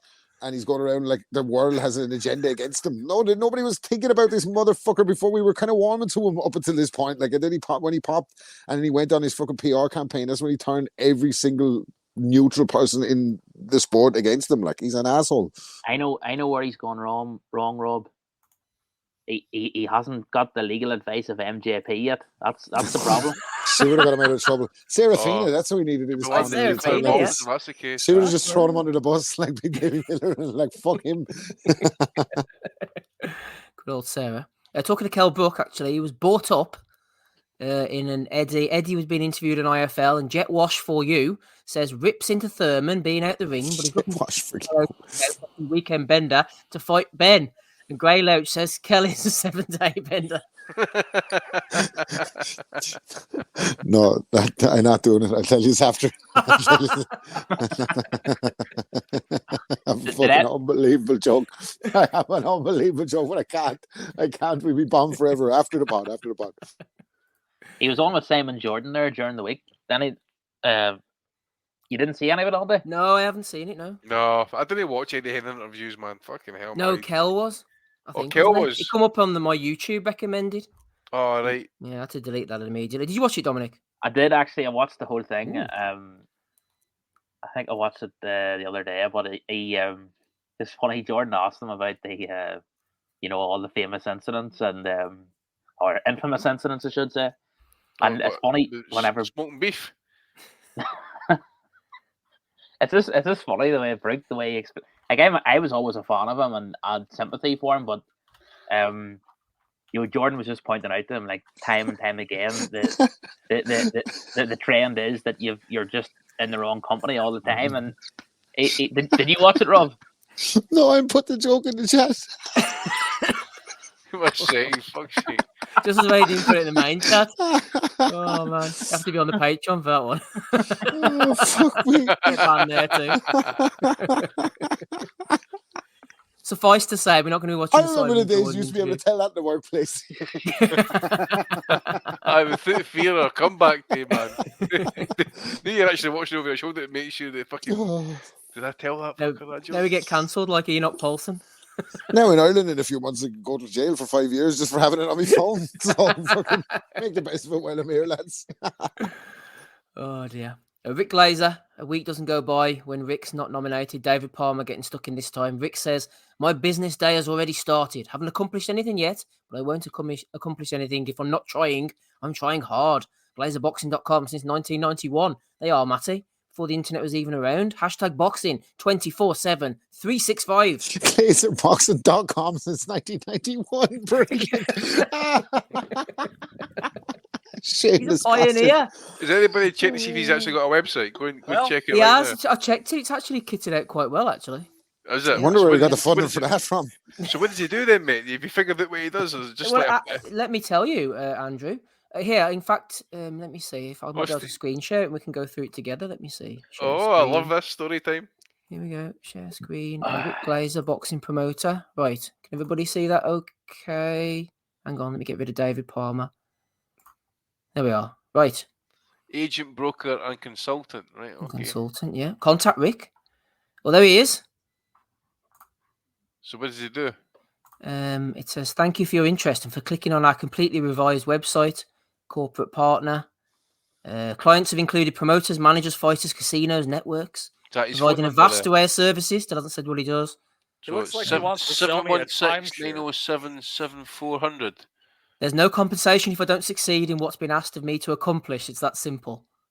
Sounds like a bit of a T-boy, doesn't it? No offense, Rick. Does he pay for his drinks or does he get accused of stealing them and get thrown out of the club? He's raging about that, wasn't he? Yeah, corporate partner. Oh, here we go. This is what we need to know. It's getting managed at this point, is it? Other than that, we'd have been in with the Patreon money, the former partnership that to do God knows what with Rick Glazer. Digital marketing agency. Yeah. Testimonials. Let's have a look at some testimonials. Here we are. Bruce Trampler.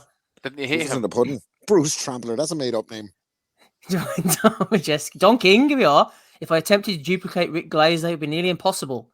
Great boxing guy, excellent businessman, just as important, extremely trustworthy. Plus, he gets results quickly and swiftly. Alrighty. Don King seal of approval. That must tell you that you're corrupt. Don King didn't say that, did he? That's not the way Don speaks. Yeah. You read that, Erik. That's not Don King. Look. He doesn't speak. That's Don King. We don't know if it's Don King. That's the promoter. Legendary boxing promoter. There's nothing from Dan. Trella. Nothing from Don Trella either. Junior or senior. No, he's not paid his money yet. Matt Ratner. He's too busy. Yeah, there you go. What else is there? What else we got here? Contacts. There you go. There's his phone number. Email address. His Twitter inductee into the New York State Boxing Hall of Fame. Elector to the International Boxing Hall of Fame. Dull, innit? I was expecting more from that, to be honest. Yeah, I was expecting like testimonials and that. Are we going in the Hall of Fame, by the way? Yeah. Which Hall of Fame are you talking about? Any of them. You see, this is the thing that sprung up. I was just thinking about this.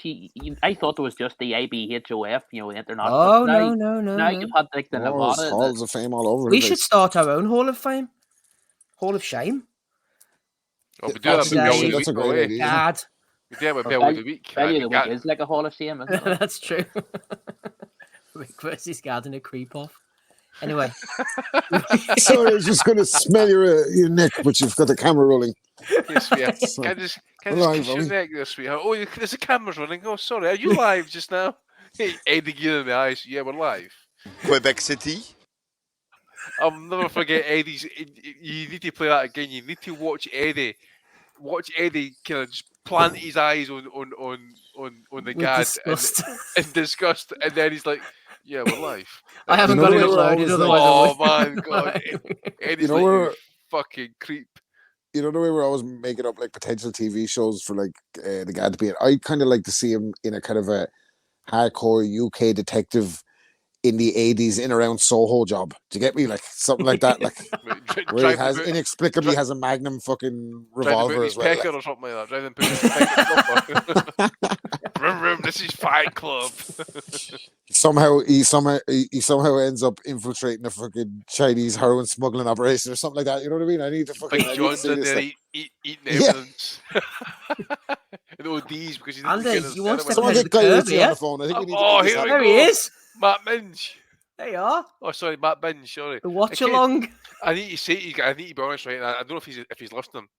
I didn't mean it in a bad way, but I've seen this picture before I opened it up. I actually thought the guy in the middle was actually Rob Tebbit until I after a Matt Binge. That guy, you know.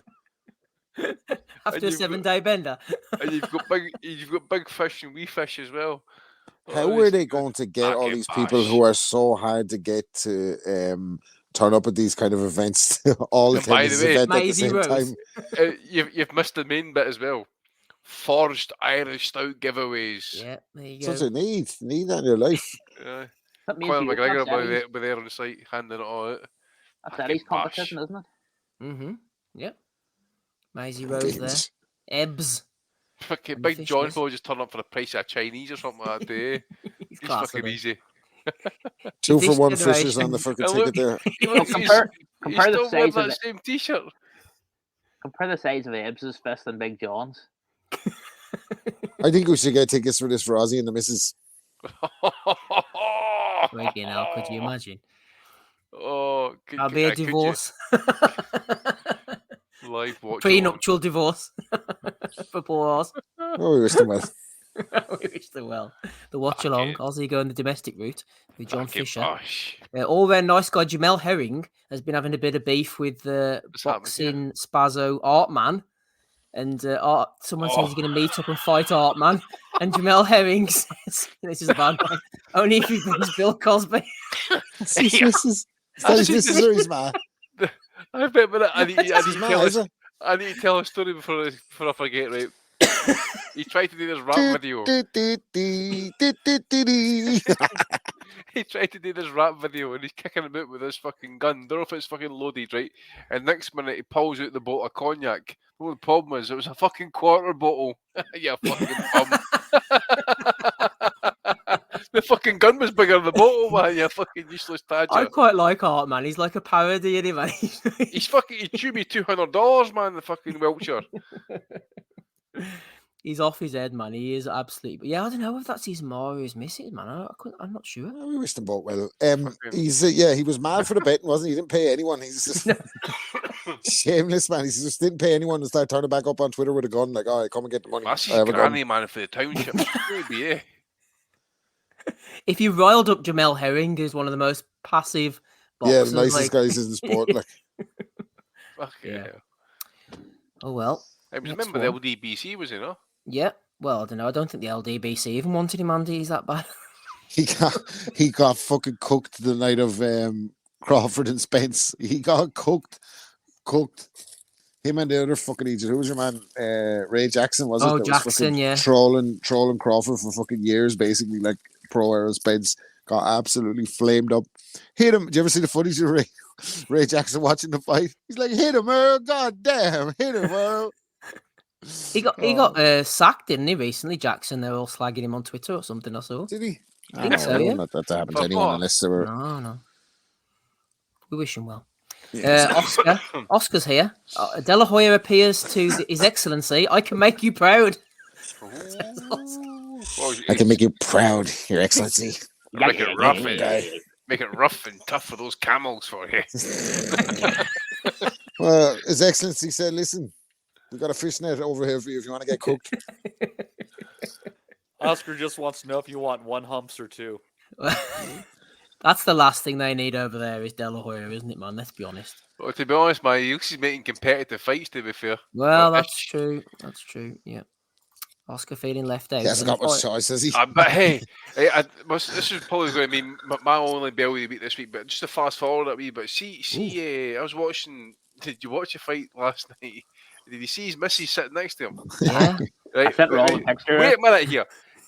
Right, people keep telling me it's the future, but I think the future's here in the fucking present. That's artificial intelligence, that woman, by I'm fucking telling you. I don't think there's much intelligence on this. Yeah, it's artificial, all right. She looks like she's just there. She just looks like plastic. And did you see the picture she took him in the bath time, man, with his fucking legs open? She's got the hands to cover him up. What the fuck? The memo should be out to these ones now. Like, chill out on the Botox because you don't know what this shit's going to look like in 25 years. You get me? Like, maybe relax now a little bit, reel it back in a little bit, go all gracefully. Oscar's lying there with a cow pat on his face doing that as well. I swear to God, man, you ever have to go to a 40th birthday these days? It just feels like that fucking movie Saw, you know, with the fucking everyone's got them fucking cheekbones the same and the big chin. They're all going around with the dead behind the eyes, look, because they can't fucking move their faces. Mate, I swear to me, I seen the man the day walking in the shop, man, with a fucking trout pout. Honestly, she must have been in her early 20s. I'm saying to myself, you've fucked yourself for life, hen. Just about that. Fucking the door opened. I was all for it at the start for the girls like that had like, you know, you remember you used to meet girls that had like zero top lip, like they didn't have a top lip, and then all of a sudden they were going around like they had lips. That was good for them, like, but it's just gone too far now. It's gone a bit much. Everybody's face is all shiny as fuck. I can't do it, man. It's fucking Oscar's missus. I think has gone past Botox, though, isn't it? I think she's had some major surgery, and that's good for her. If she wants to do that, I'm all for that. You described her, Rob, when I sent you that picture. You said you described her as a reptilian shapeshifter. And you shut up, Dominic. You don't have to be telling the fucking whole world what I'm saying on WhatsApp. I said, are you talking about her or Oscar? Yeah. Did you just call him a reptilian shapeshifter? It's certainly one you would need to power through by a semi, like, to be fair. That motherfucker is not real. But that's just what I'm saying. It's just this look, and she's got the long. I said to this woman the other day, I said, how do they look their ass with the fucking nails and that, man? I can't understand how he came from a country. He's Mexican, like, and he turns up. Anyway, listen, whatever. He had the whole of Mexico. He could have fucking worked through there, like 500 women. Oh, Jesus. Well, wish her well. Billy Joe Saunders announced he was coming out of retirement and put up a photo, and Ryan Deal did the Lord's work and created this masterpiece.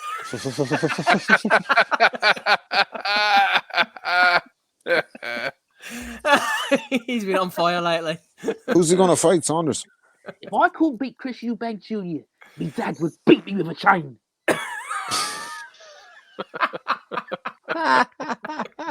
Dominic, an assassin, fuck me.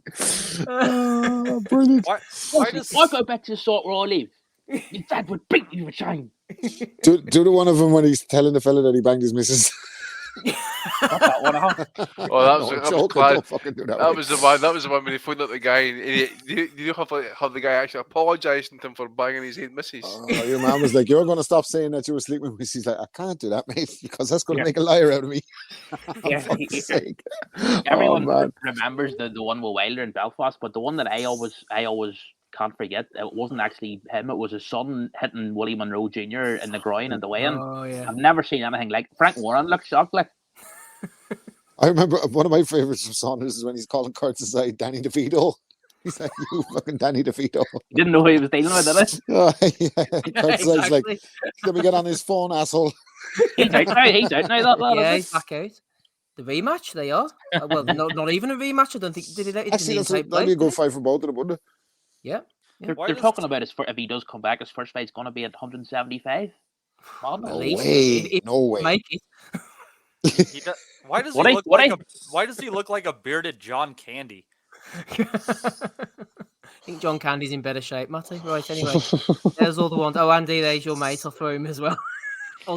Jeremy Hayes. Or Tinder. Fucking rat. Like some corrupt British MP, don't they? Mate, every MP is fucking corrupt. Why is he looking at me like that? I don't know. Because he wants to make love to you, Rob. But that reminds me, I used to go to this barber and he kept fucking looking at me in the mirror like that. And I stopped going in the end. Like, every time I was going, he's looking at me in the mirror like that. I was like, look, man, sorry. I'm breaking up with this barber. Fuck that. Just wanted to do a good job. Right. All the ones that how long did you wait between haircuts, Rob? Couple days. I get me a haircut every week. He's there every week. Took me about 5 or 6 appointments before I figured out this was something wrong.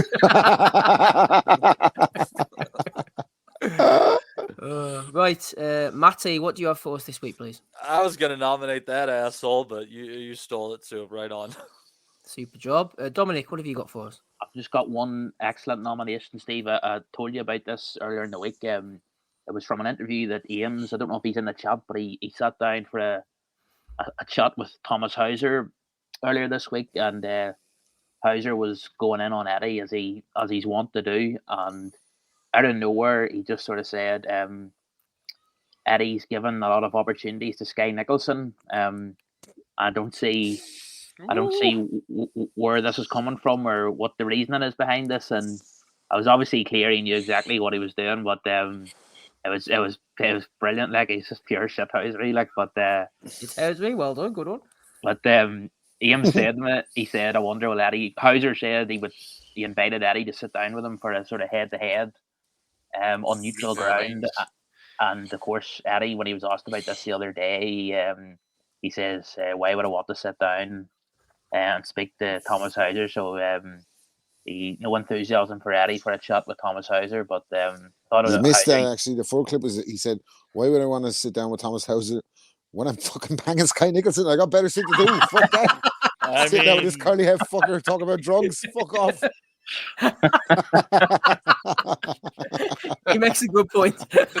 It's a good thirsty. Thought it was good from Hauser, though. He knew exactly what he was doing. Oh, he does. He knows what he's doing. Plausible deniability. Yes, exactly. Right. Nothing from ours. Anything from you, Rob? Yeah, I've got 2 for this week. So the guy being completely unaware. Nick Hennessy's daughter's a fighter, isn't she? Yes, Francesca. So she posted on her Insta, came up with me after him. It's like, and the guy's in the clip. He's like, Francesca's got it all. She's teenage. She's beautiful. I'm like, whoa. This guy is not learning. He's not learning his own lesson. What people think of him. He's not doing anything to fucking pour any fucking cold water on the smoke here. The guy, like, she's a teenage, beautiful fighter. Teenage. She's beautiful. She lives on a dark street. Yeah. Ever see how the God, when he's talking about Conor Benn, he can't talk about Conor Benn without referring to him as a wonderful human being. Brendan Rodgers and fucking what's it called? Roy Jones, 55, is scheduled to fight Antonio Tarver, 54. Oh, no way. So is it going to be revenge or a beef for Roy? Fuck's sake. You see the Kingpin Johnson has sort of followed Roy's example and become an honorary citizen of Bloody and Taylor. He couldn't wait to get to fucking Russia. Kingpin. Bet you they're in the employ of the CIA, the Kingpin and Roy. They're sleepers, the two of them. Yeah, they're top of the CIA's list, I'd say, if you want to go infiltrate a country. Dennis Rodman in North Korea. Now we know why they call him Kingpin. I don't think there's too many brain cells left between them. Kaiser Soze and everybody all along, Kingpin Johnson. Yeah, so Roy versus Tav. Like, Roy, stop, man, will you? We love you. Like, we don't want you to die in the ring. Just give it up, man. We were the greatest fighter of all time. There's no need to. But I kind of wanted to get his moment against Tarver. So I hope he spacks Tarver if they do have this fight. Tell me this, Rob. Where were you when Tarver, the first fight, actually, didn't Roy win the first fight? Yeah, he won the first fight. He won the first fight. I was in my house. down, hadn't he, from Ruiz a few months later? I was in my house with my dad, who was the biggest Roy Jones detractor in history, up until he retired, and then he changed his opinion of him, and he was the greatest thing since fucking put in. He's like, I fucking told you he's no good. I told you. When he carried Mike McCallum that time as well, you want to be knocking him out. Mike McCallum, like, you want to be fucking knocking him out at 75 pounds. He fucking used to always be, yeah, so I remember that one, and then the knockout that came after, and he was just smug as anything, like over fucking Roy Jones getting paid because Ruiz was his man, because his nickname was the fucking Quiet Man, and that was my dad's favorite film. So he was pissed off that Roy Jones had beaten fucking John Ruiz. Fuck's sake, man! Jesus Christ! Oh dear, Andy, what have you got for us, please? Just not much, mate. Just that Lewis Crocker celebration. I think he won the world title, and that the way he was going on there last night. Just a bit of a weight bully, I suppose, and that. So one for that. Don't think there's anything else. Aye, that's it. Lovely. Right, let's go through them quickly. All the ones the boys mentioned, plus a bit of Picasso there with his outfit. We had Jaime defending Con. We had Kel in the comments. We had Rick Glazer, 24/7 Glazer boxing never stops. John Fisher never stops. The watch along. You can get stuck into that if you want. Jamel Herring labelling Artman's Mrs. Bill Cosby. We got Oscar appealing to His Excellency. Have a bit of Jeremy Hayes. Oscar's missus. And Ryan Deal. New Millie Joe Saunders. Rob, who you go for?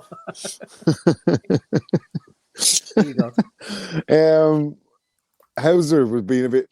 You don't be putting fucking side chick business in the street, Hauser. It's okay exposing all the wrongdoing in the sport, but that's a fucking step too far for me. So Hauser's getting it for me this week.